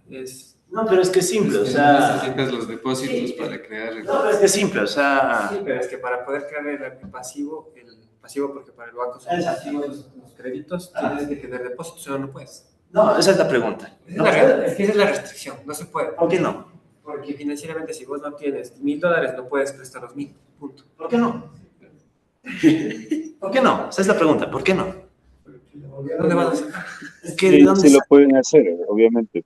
Buen día. la cuestión? Compas, a ver, ya. Lo pueden, 10,000 en créditos y 10,000 en depósitos. ¿Ya? Esto es chévere. No, esta es la discusión, ¿verdad? Esta es la discusión, ¿ya? Así fuera fácil de hacer, entonces todo el mundo se pone un banco. Es que no es todo el mundo. A ver, vean, compas, ya. Ahí empieza el debate, ¿vieron? A veces les dije, esta es la discusión. o sea, creo que quieres llegar al multiplicador monetario, bancario y la creación de dinero, cuasi dinero que se genera en los bancos. No, es que no es ni siquiera O por así. el multiplicador es otra más vinculada a reservas y todo. No, es más jodido esto. Primero, aceptemos el supuesto. Por eso mismo dije, aceptemos el supuesto. Supongamos que los capitalistas tienen el monopolio del crédito, el gran crédito. Va a un banco, le pido plata al banco. El banco me da la plata. O sea, la plata, o sea, el billete. ¿Qué me da el banco? Un registro. ¿Estamos de acuerdo? Ya. El registro para el banco, ¿cómo va a registrarse? No se registra en un solo lado, se registra en los dos. Porque ¿qué hace el banco? El banco dice, ok, le pongo por el lado de los pasivos, ¿verdad? Un depósito. Entonces llega la persona que me pidió el crédito y listo, te abro una cuenta y en la cuenta están los $10,000. ¿Sí? Bueno, los $10,000. Y al mismo tiempo, ¿qué va a pasar por el lado de los activos del banco? Va a aparecer en los activos del banco $10,000 como un crédito por cobrar. Entonces, ¿qué pasó? Necesitó tener cash. O sea, ese es el punto. O sea, necesitó tener dinero como para hacer ese registro contable. O sea, necesitó sacar depósitos de otro lado para darle al cliente. Ese es el punto. ¿Qué opinan? A ver, hay opiniones divididas. Quiero escuchar. No las noto convencida. ¿Por qué no, compadre? Dale. Entonces, por eso digo, o sea, sí, el banco Procredit también sube la cooperativa Jardín Azuay. Esa es una operación simplemente contable. Ajá, simplemente contable para el banco. Pero para el banco, ¿para quién no es contable? O sea, contable para el banco, ¿para quién no es contable? Sino que es poder de compra. Sí, es que de hecho esta creación artificial, porque así se denomina, esta creación artificial de activos pasa solamente en bancos, en seguros. Entonces, ahí está el negocio, ese es el negocio realmente del banco. Y de donde muchas veces se hace la crítica, porque genera desestabilización y por eso es que si alguien quita los depósitos se va toda la porra, porque pierde esto, ya no tiene sentido.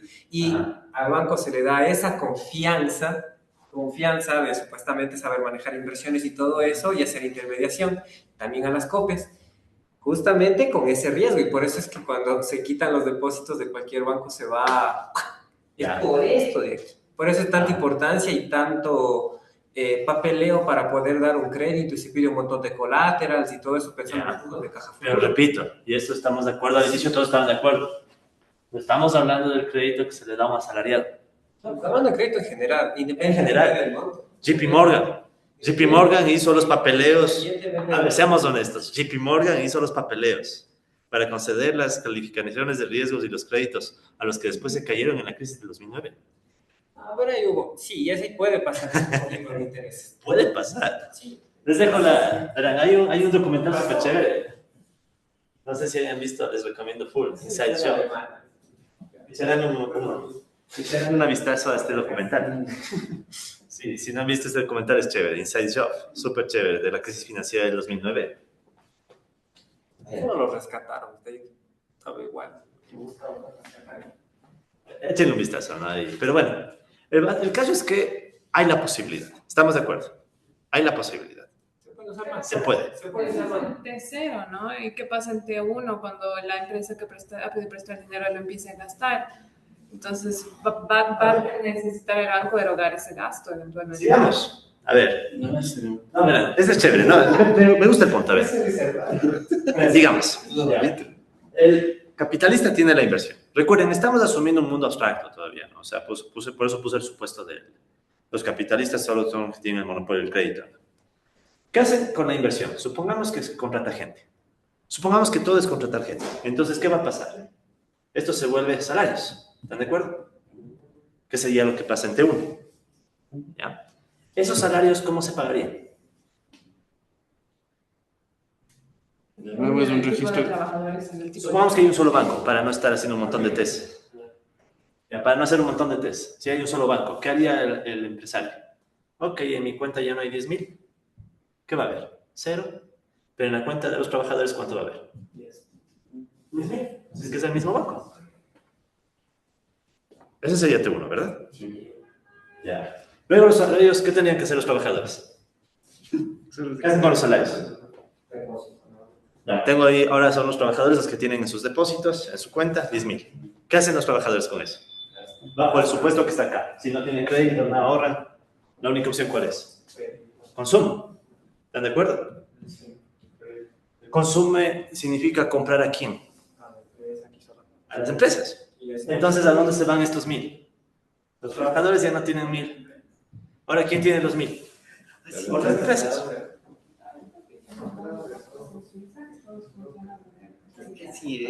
A ver, compas, más allá de 0, no sé, estamos en el mundo teórico, después ya debatamos, ¿ya? Claro, hay empresas grandes en las que se saltan la norma. Sí, eso pasa, lastimosamente. A ver, repito una vez más, estamos en el mundo abstracto.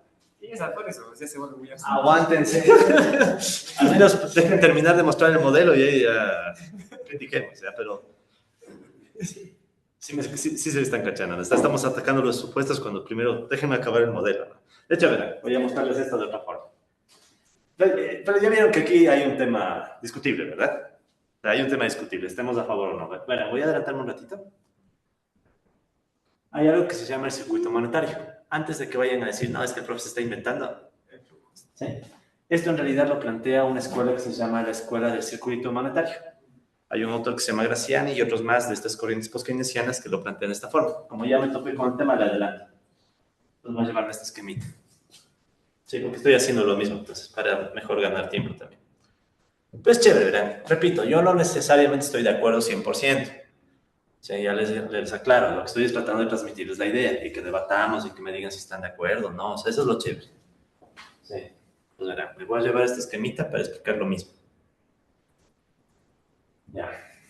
Entonces esto se le conoce para que le vayamos poniendo nombre, ¿no? Al circuito monetario. El circuito monetario. Sí, y entre otra gente que habla de esto está este señor Graciani, sí creo que tengo por aquí el... No creo que les puse el libro. Bueno, ya les voy a poner el libro.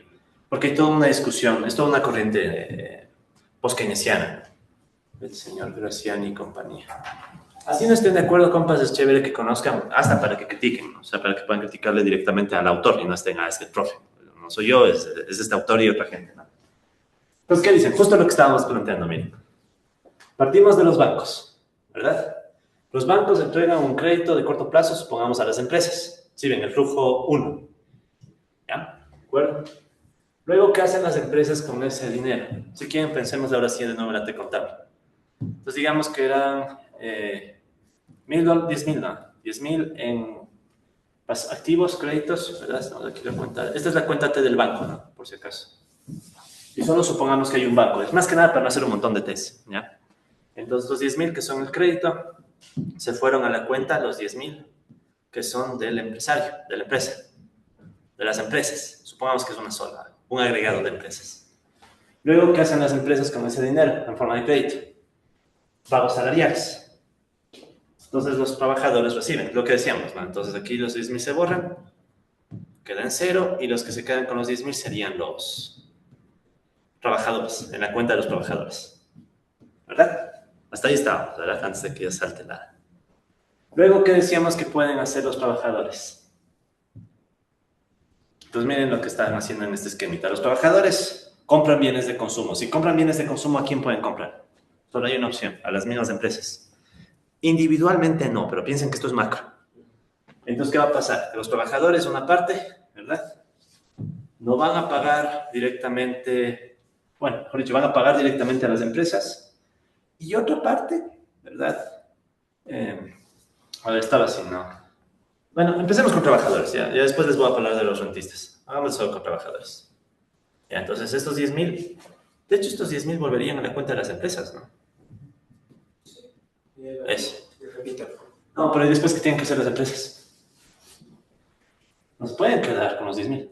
Pagan el crédito, quedan con el Excel. Pagan el crédito. ¿Y qué pasa cuando pagan el crédito? 0-0. Pregunta. ¿Cuál es el problema con eso? A ver, empecemos, por favor. Primero que está asumiendo que no hay encaje legal. ¿No hay? Ya, así es.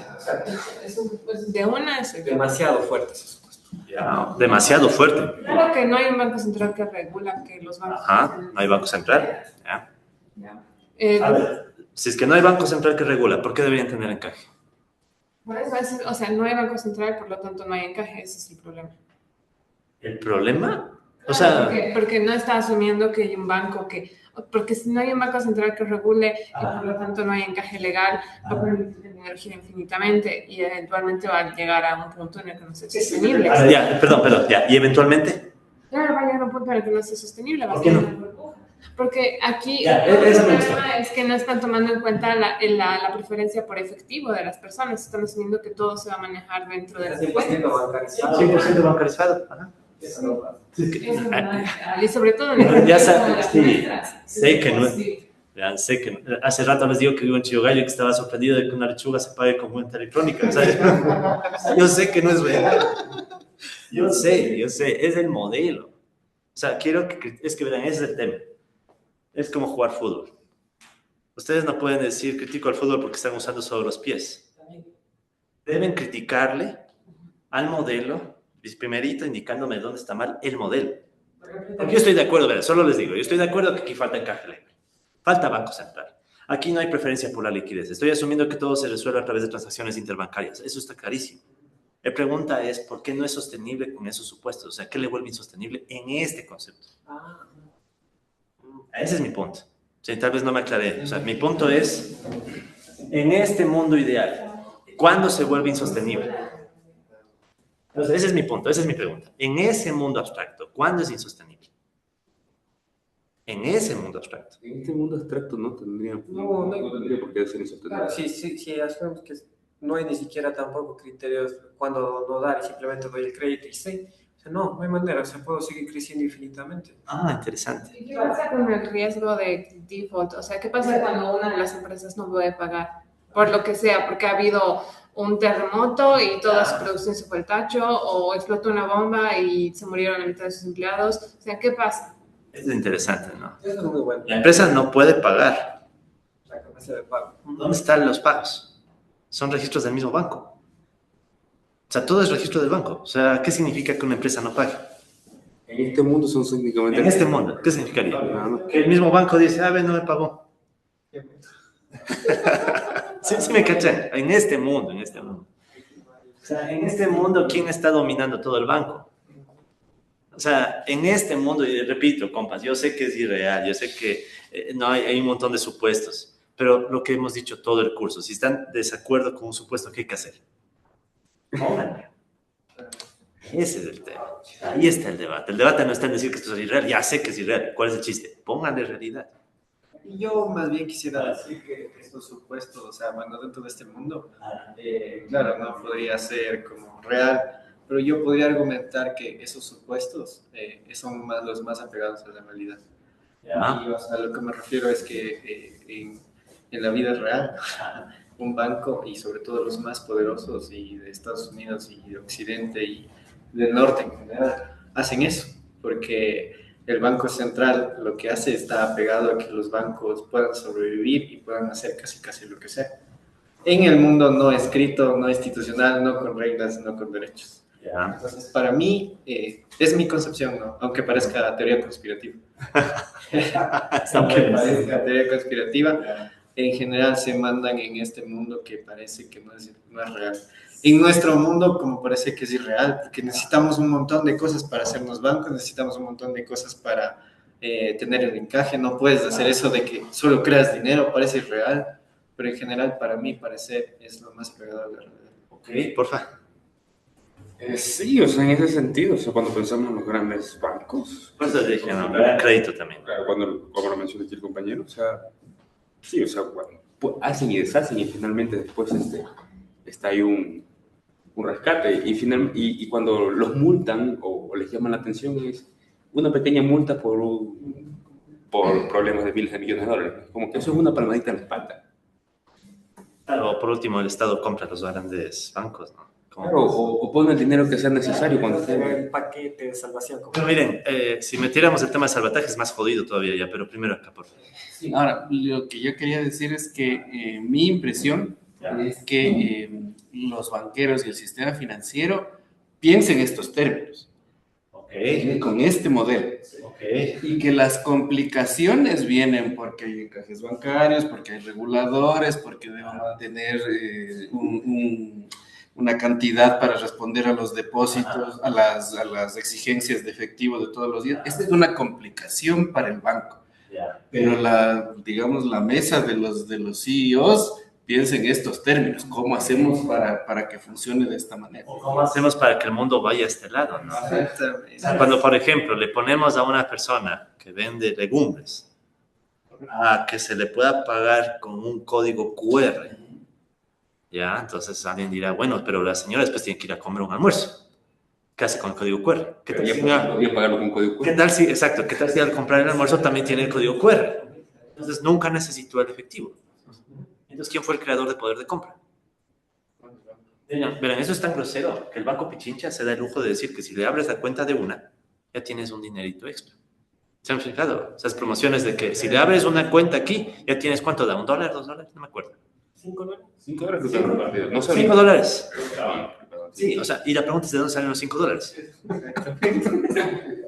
¿A qué cuenta le quitó? Es de cuenta del banco. O sea, el banco pierde cada vez que alguien abre una cuenta de estas de una. Que haya un depósito de $5. O sea, de la nada coge que uno se descarga la aplicación, ¿no? Y discuta que se descarga la aplicación y ya tiene $5. ¿De dónde? ¿A quién se le quitó de sus cuentas para poner los $5? No creo que el banco esté perdiendo por cada una de estas cuentas que abre, ¿no? Tesorería tiene más, no solamente son depósitos. No es la tesorería de los bancos, no solamente es depósitos, hay muchísima plata. Pero repito, ¿y por qué? ¿Y por qué el Banco Pichincha necesita incluso meterse con tesorería para poner un número 5 en sus aplicaciones? Sí, es que lo que dijo Laura, entonces, bueno, no me quiero salir, pero toca, o sea, que cuando tú haces cualquier movimiento en un activo genera un pasivo y viceversa, y tiene que siempre haber el cuadre, se llama. Entonces, este cuadre y este caje bancario tiene que hacerse todos los días, no es cuestión de solamente una. Entonces, claro, si tú sacas eso, son estrategias que se van haciendo. De hecho, nosotros una vez tuvimos el chance de comprar con los descargados de D1, porque nosotros, bueno, no puedo dar muchos detalles, pero digamos que se pensaba lanzar la competencia de D1. Sí. Ya no puedo dar mucho detalle, pero sí tuvimos, quebramos con ellos y sí, estrategias sí nos mencionaron cómo se hace, y sí hay algunas cosas que no son muy éticas. Eso sí les puedo decir. Éticas. Pero olvídense de la ética, somos economistas, compas. Pero es que sí, es cuando que... hacemos otros modelos nos olvidamos de la ética, pero con eso sí nos acordamos. ¿Qué tal, John?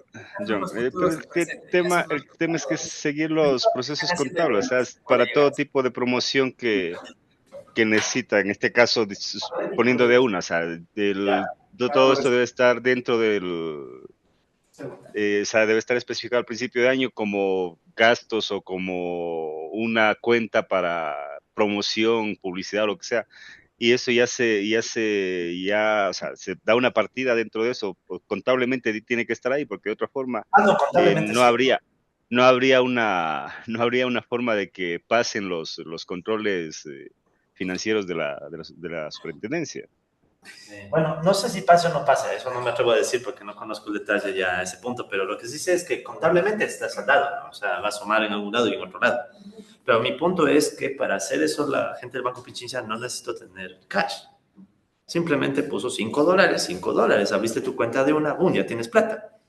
O sea, ojo, repito, ¿no? Por eso les aclaré tanto al inicio, ¿se acuerdan?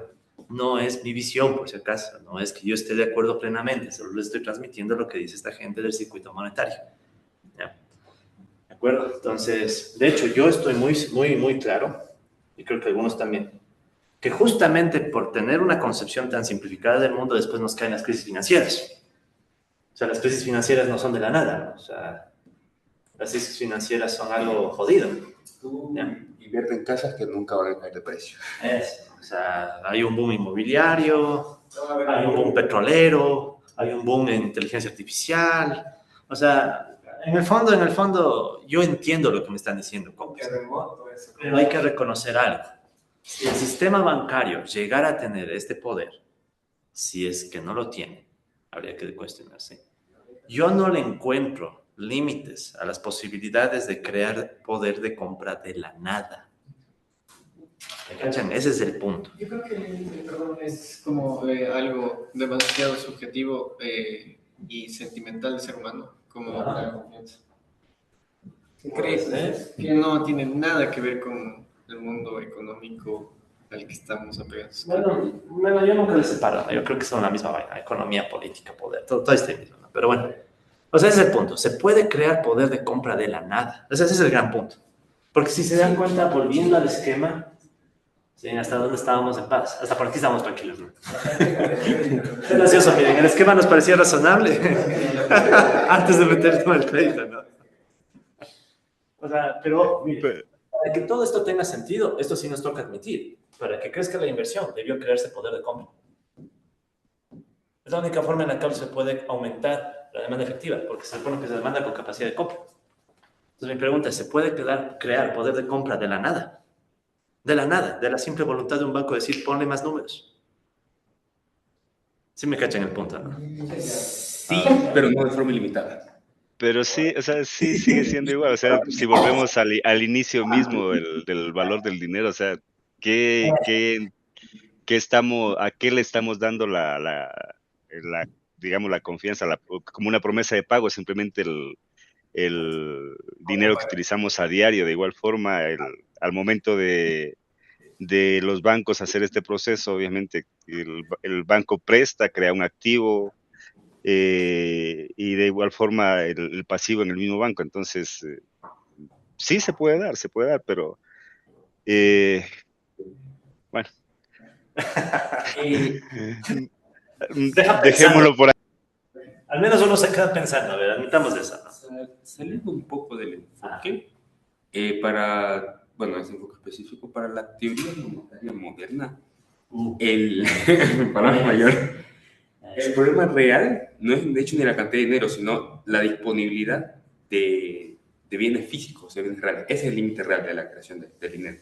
O sea, yo como Estado, como banco, puedo crear siempre y cuando no mundo real sobrepase la disponibilidad de bienes físicos del mundo real. Sí, no, de hecho, justamente, o sea, por eso mismo me interesa que conozcan esto, porque hoy en día esto toma las formas justamente de la teoría monetaria del dinero, la TML.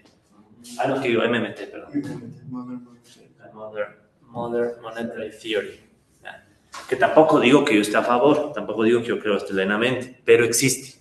O sea, más allá de que nos gusta, ¿no? Hay un debate, por ejemplo, en Estados Unidos, que llega al extremo de decir, a mí me parece un poco extremo, pero llega al extremo de decir que el gobierno de Estados Unidos puede endeudarse todo lo que quiera, jamás hay problema. O sea, un Estado jamás puede quebrar, si es que es una deuda en moneda propia. Sí, eso es manifiesto. Pero en definitiva está hablando de lo mismo, solo que en vez de pensar como un banco privado, está pensando en la Reserva Federal. O sea, ¿qué le limita a la Reserva Federal de crear más dólares? No necesariamente como billetes, sino como numeritos. Y lo he estado haciendo hasta que Y creo que esos desfases de confianza crean la inflación. Crea la inflación. Puede ser, no sé. Que sí, sí es un factor determinante, porque, bueno, yo siempre me gusta el ejemplo que tiene China al momento de crear dinero. China crea dinero en cantidades enormes, enormes tanto para el financiamiento interno y más, pero nunca o sea, primero no hay una devaluación que vaya acorde a esa creación de dinero. Entonces, todo aparentemente se basa en la capacidad y en a dónde se dirige ese dinero, porque obviamente creo que por ahí entra Minsky incluso, por el tema de para qué se crea el dinero, si no, o sea, si es en inversión productiva, estamos hablando de que hay un respaldo futuro, o sea, podría haber un respaldo futuro, si ahora sí se crea o se utiliza para para inversiones o demás, ahí lo que podríamos crear es lo que pasó en el 2008, una burbuja realmente, ¿no? O sea, siempre depende del destino al que se... Ya, pero si aceptamos este mundo abstracto en donde siempre se usa para la producción y el dinero siempre circula y siempre son pagos a través de bancos, en teoría o en principio me parecería que no falla. O sea, Correcto. en este mundo abstracto. En este mundo abstracto no falla, o sea, porque obviamente si hablamos de productos, lo que estamos creando es, o lo que se crea es una promesa de producción futura, digamos, y bajo ese esquema seguiría funcionando eternamente, digamos. Eso ya me está cachando, exacto, o sea, puede seguir funcionando eternamente siempre que se mantenga en estos términos. En estos términos. Ahora, verán, el poder de compra, por favor. este poder de compra que ha sido creado por un banco, ¿no? De la nada, es de forma ilimitada y no hay respaldo en la producción. Como consecuencia, el dinero pierde valor. Pierde valor. Ya, interesante. O sea, en ese sentido, la teoría monetaria moderna te diría que la inflación es un desfase entre la cantidad de dinero y con los bienes reales, te diría eso. O sea, como que ¿se puede crear dinero? Sí. ¿De la nada? Sí, pero no de forma ilimitada. Siempre y cuando no sobrepase la condición de la cantidad de disponibles bienes materiales, bienes reales. Esa es la limitación que, digamos, pone la teoría monetaria moderna. O sea, no se enfoca en el dinero como mercancía, sino que se enfoca como el dinero como explícitamente un medio de intercambio y de dar valor a las cosas. Pero sí, pone en juego la producción futura. Claro, conecto las ideas, compas, para avanzar. Básicamente, claro, uno podría decir, a ver, si se está creando dinero, pero este dinero está en un mundo donde no se crean bienes, entonces como que el dinero en sí mismo no va a tener sentido, así sea un depósito bancario. Sin embargo, recuerden que estamos en un esquema donde las empresas que están haciendo con esos créditos, o sea, están trasladándole a producción, a inversión. O sea, siempre hay una promesa de producción futura. O sea, no nos estamos metiendo en el tema financiero, ya bien financiero, de que las empresas cogen eso, invierten en derivados financieros, que después otra vez se circula y se circula y se circula. No, o sea, estamos en un mundo donde hay la producción. Entonces, justamente, ¿qué se podría decir? Que el dinero en este mundo no pierde valor, en teoría, por la producción futura que surge, que es la que permite que el dinero compre y venda, se use en las transacciones. Pero es la producción con lo respalda. O sea, hay una producción de respaldo, pero futura, si se quiere, ¿no? O sea, que se va a dar a luego. Pero más allá de eso, compas, repito, este debate no es conmigo, este debate es, por ejemplo, con la gente del circuito monetario o con algunas intuiciones de algunos autores. O sea, eso es lo más interesante, ¿verdad? Resulta ser que estas ideas que estamos discutiendo, por ejemplo, ya estaban en Marx, ¿ya? Y Marx se supone que es teoría del valor trabajo y todo eso, ¿no? Pero en realidad lo que Marx, miren lo que dice, el dinero crediticio, el crédito, surge a partir de la mera circulación comercial e ingresa a la circulación general en la cual funciona como dinero, con el que comercia el banquero, ¿de acuerdo? O sea, en definitiva es con el propio crédito, puesto que el billete de banco solo representa un signo crediticio. O sea, Marx ya tenía una noción de esta cuestión del dinero como crédito que puede entrar en el esquema de circulación. O miren lo que decía Kalecki. Pues, ¿qué dice Kalecki? El financiamiento de inversión adicional es efectuado por la llamada creación de poder de compra. La demanda de crédito bancario aumenta y es garantizada por los bancos. Finalmente, el gasto adicional de inversión llega directamente y a través del gasto de los trabajadores a los bolsillos de los capitalistas. Las ganancias adicionales regresan como depósitos a los bancos. Y bien, tal cual lo que le estábamos diciendo. Entonces, antes de que vayan a hacer una crítica tan superficial diciendo, no, esto no es real, tomen en cuenta que esto no lo estoy diciendo yo, esto ni siquiera lo dice el circuito monetario, esto ya lo decía Kalecki.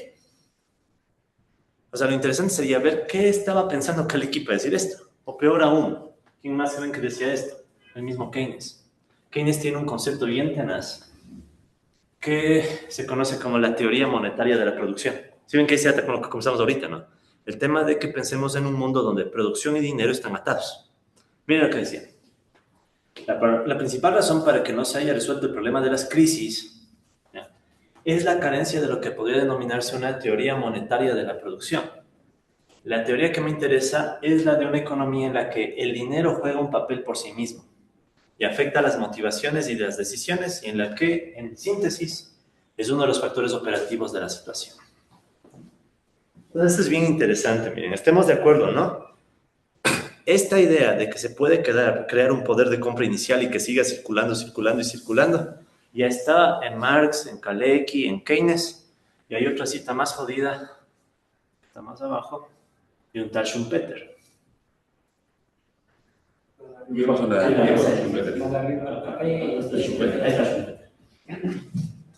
una vez. Pero interesante, ¿no? O sea, repito, más allá de que estemos de acuerdo, no, me parece interesante, ¿no? Sí, otra página. ¿Qué decía Schumpeter? Pues miren lo que decía Schumpeter, ¿no? Como estos, si ven que estos temas, como son bien polémicos, preferí traer las citas textuales.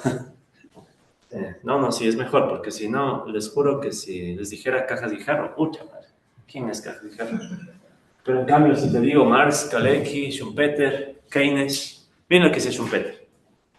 La creación de poder de compra por los bancos, aquí no está dejando ninguna duda, miren, por los bancos, se trata siempre no de transformar el poder de compra que existe ya en posesión de algunos, sino de la creación de la nada de nuevo poder de compra. O sea, Schumpeter está clarito, ¿no? Y es de 1912. 1912. El libro es la teoría del desarrollo económico. Si quieren, sí, creo que no sé si le dejé el enlace, si no, les dejo el enlace. 124 años. Sí, de una. Sí. Todavía no viene.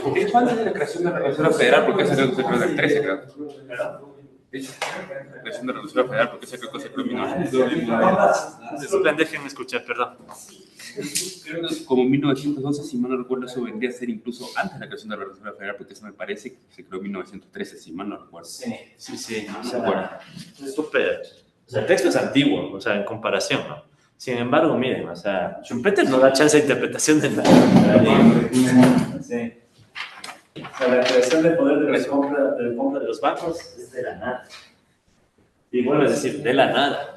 Para que no haya dudas. De la nada, aun si el contrato de crédito por el cual se crea el nuevo poder adquisitivo está sostenido por valores que no son a su vez medios circulantes, o sea, bienes, ¿no? O sea, así después usas para compras de bienes. ¿Qué se añade de la circulación existente? ¿Qué les parece? Interesante, ¿no? Repito, de acuerdo, ¿no? Algunos autores dan a pensar que esta capacidad... Verán, hay un término que se utiliza. Sí. O sea, es como quien dice que los bancos tuvieran la capacidad de crear poder de compra ex nihilo. O sea, a veces se usa esta frase. Efectivamente, la Reserva Federal se creó en el 1913. 1913, antes de la Reserva Federal. Tenaz. Poder de compra ex nihilo. En algunos autores, ustedes van a encontrar esta frase. La capacidad de crear compra ex nihilo, o sea, de la nada.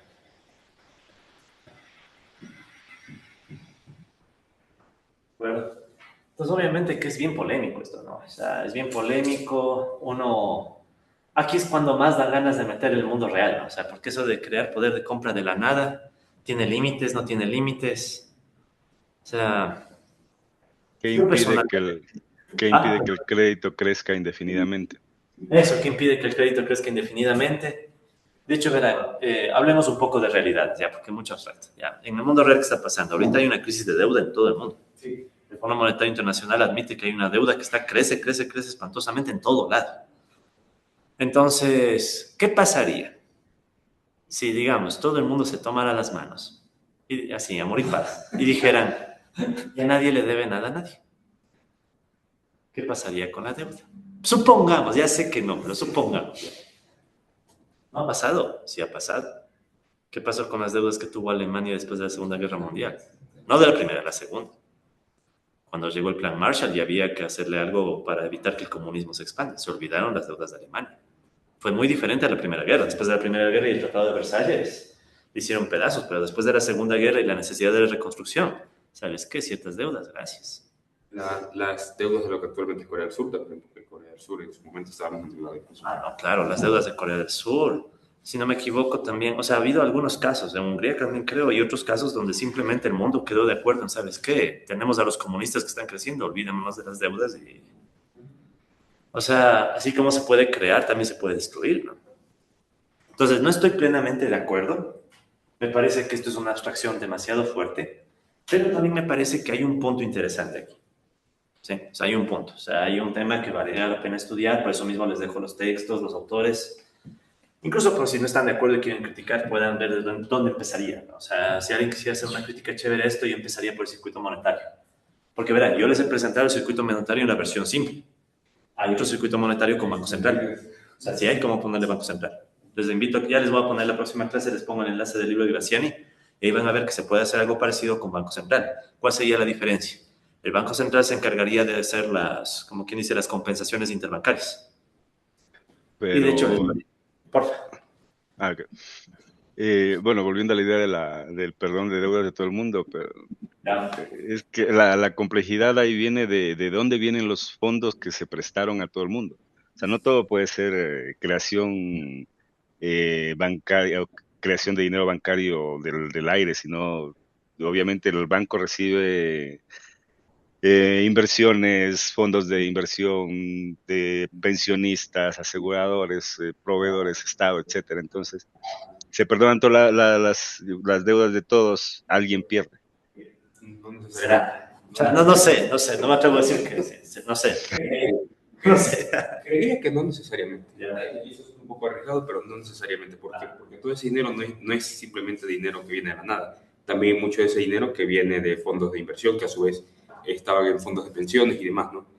Y probablemente ese dinero que viene de fondos de pensiones, claro, no va a ir para los pensionados, pero al perdonar las deudas de todos, esos pensionados ya tendrán que pagar las deudas que tenían, que iban a pagar con el dinero que iban a recibir ese fondo de pensiones. Entonces, en cierta medida, podría que incluso no haber pérdidas reales para nadie, incluso. Podría, quizás. Puede ser, no sé, ¿verdad? El dinero tiene eso, o sea, está entrelazado. Una parte de la deuda externa de un país la tiene cierto país, pero ese país también tiene parte de la deuda externa del país de acá. Entonces, si a nivel contable lo cuadramos, entonces podría no haber en términos absolutos, tal vez relativos, sí, pero no absolutos. Sí, de hecho, otra vez dándole un poco de realismo a la cosa, se han de acordar que hubo una época en donde Ecuador intentó implementar el sucre, no el dinero, sino el mecanismo de compensación internacional de comercio. ¿Cuál era la idea? Tratar de tener un comercio sin dólares.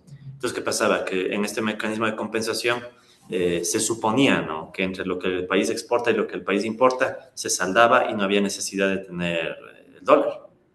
Que bueno, después surgió la polémica si se usó para hacer otras transacciones medias raras, pero bueno, más allá de ese punto, digamos que se podría pensar, ¿no?, en otras alternativas que no impliquen, o sea, se podría crear poder de compra sin incluso usar dólares, ¿no? O sea, podría ser el caso, no digo que no, que sí, pero les dejo ideas, ¿no? ¿Algo más que decir? Sí, o sea, yo lo que tenía curiosidad más que nada es cómo se podría hacer este análisis desde la lógica del circuito de capital de Marx, que tienes la mercancía que se transforma en dinero y se vuelve a transformar en mercancía y tienes un D' que es mayor, o la otra cara, ¿no?, que es el dinero que se hace mercancía y termina en dinero y que finalmente llega a ser un DD, un dinero que genera más dinero, ya no necesitas digamos, el intermediario de la mercancía. Sí. No, hay mucha conexión. De hecho, algunos post-keynesianos argumentan que realmente el punto de partida es Marx. O sea, porque, claro, Marx dice, en un mundo, por ejemplo, pensemos en un artesano. ¿Qué hace un artesano? Produce mercancías, las vende por dinero y luego, ¿qué hace con el dinero? Compra otras mercancías distintas, ¿verdad? En cambio, ¿qué es lo que hace un capitalista? Al capitalista no le interesa la mercancía. ¿Qué le interesa? Partir con dinero, Con el dinero compra mercancías. ¿Qué mercancías? Medios de producción, lo que llamaríamos bienes de capital, si quieren, para hacerlo simple. Más complicado, pero para hacerlo simple. Fuerza de trabajo, surge la producción. Al surgir la producción surgen nuevas mercancías, esas se venden y generan nuevo dinero, y todo tiene sentido si el dinero final es mayor al dinero inicial. Es el esquema de Marx. Esto especialmente es en el tomo 2 del Capital. Entonces, ¿qué significa eso? Que para poder arrancar el esquema, se supone que el capitalista ya tiene un dinero inicial. Entonces, ¿cómo es que el capitalista parte del dinero inicial? Sino que, claro, Marx da dos salidas. Marx no solo habla de la creación de poder de compra de la nada, ¿no?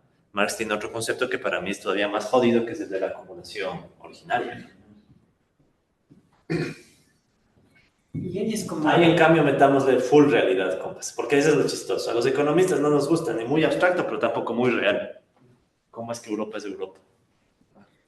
No es que un día se dijeron, pongamos un banco y... O sea, ¿cómo es que Europa es Europa? ¿Cómo es que llega la revolución industrial y toda la vaina?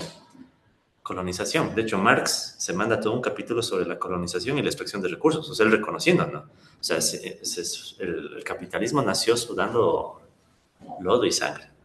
O sea, por eso digo, o sea, o nos ponemos muy abstractos o nos ponemos muy realistas, ¿no? Hay para todos los sabores.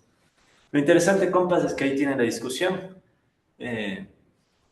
¿Se puede o no se puede generar poder de compra de la nada o ex nihilo?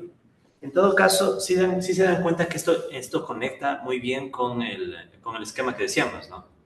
Si estamos en un mundo donde se puede crear poder de compra a través del crédito, ahí sí toma sentido que los capitalistas puedan aumentar la inversión sin necesidad de ahorro. O sea, ese es mi punto, y con eso voy acabando la sesión. Entonces ya toma sentido que en este mundo, si realmente fuera así, si realmente se pudiera crear poder de compra ex nihilo, o sea, de la nada a través de los bancos, entonces la inversión no necesita ahorros.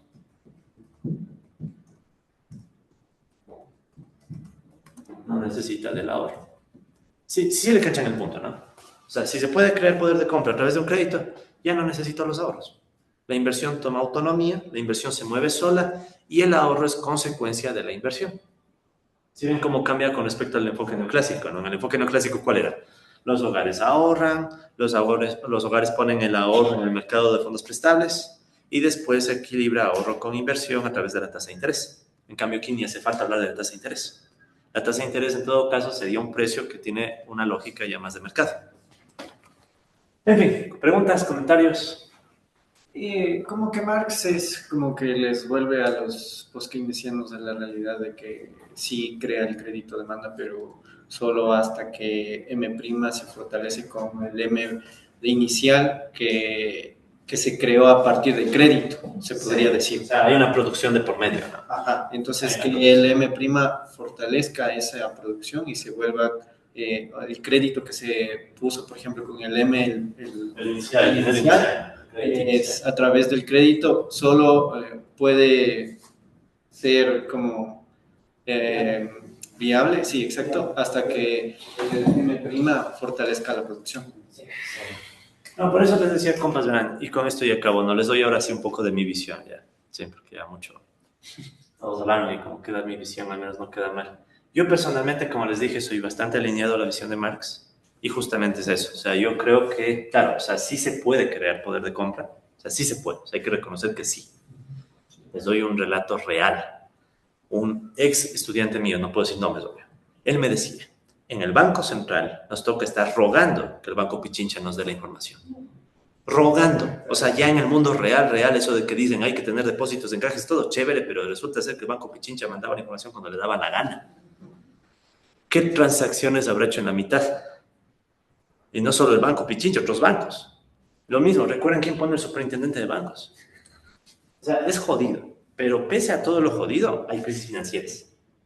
O sea, pese a que JP Morgan, Goldman Sachs y otros más creían que podían jugar, tarde o temprano hay crisis financieras. Y las crisis financieras justamente fueron también discutidas por Marx. Y otra gente, ¿no? También aquí podríamos meter, si no quieren el lado marxista, podríamos meter a Minsky.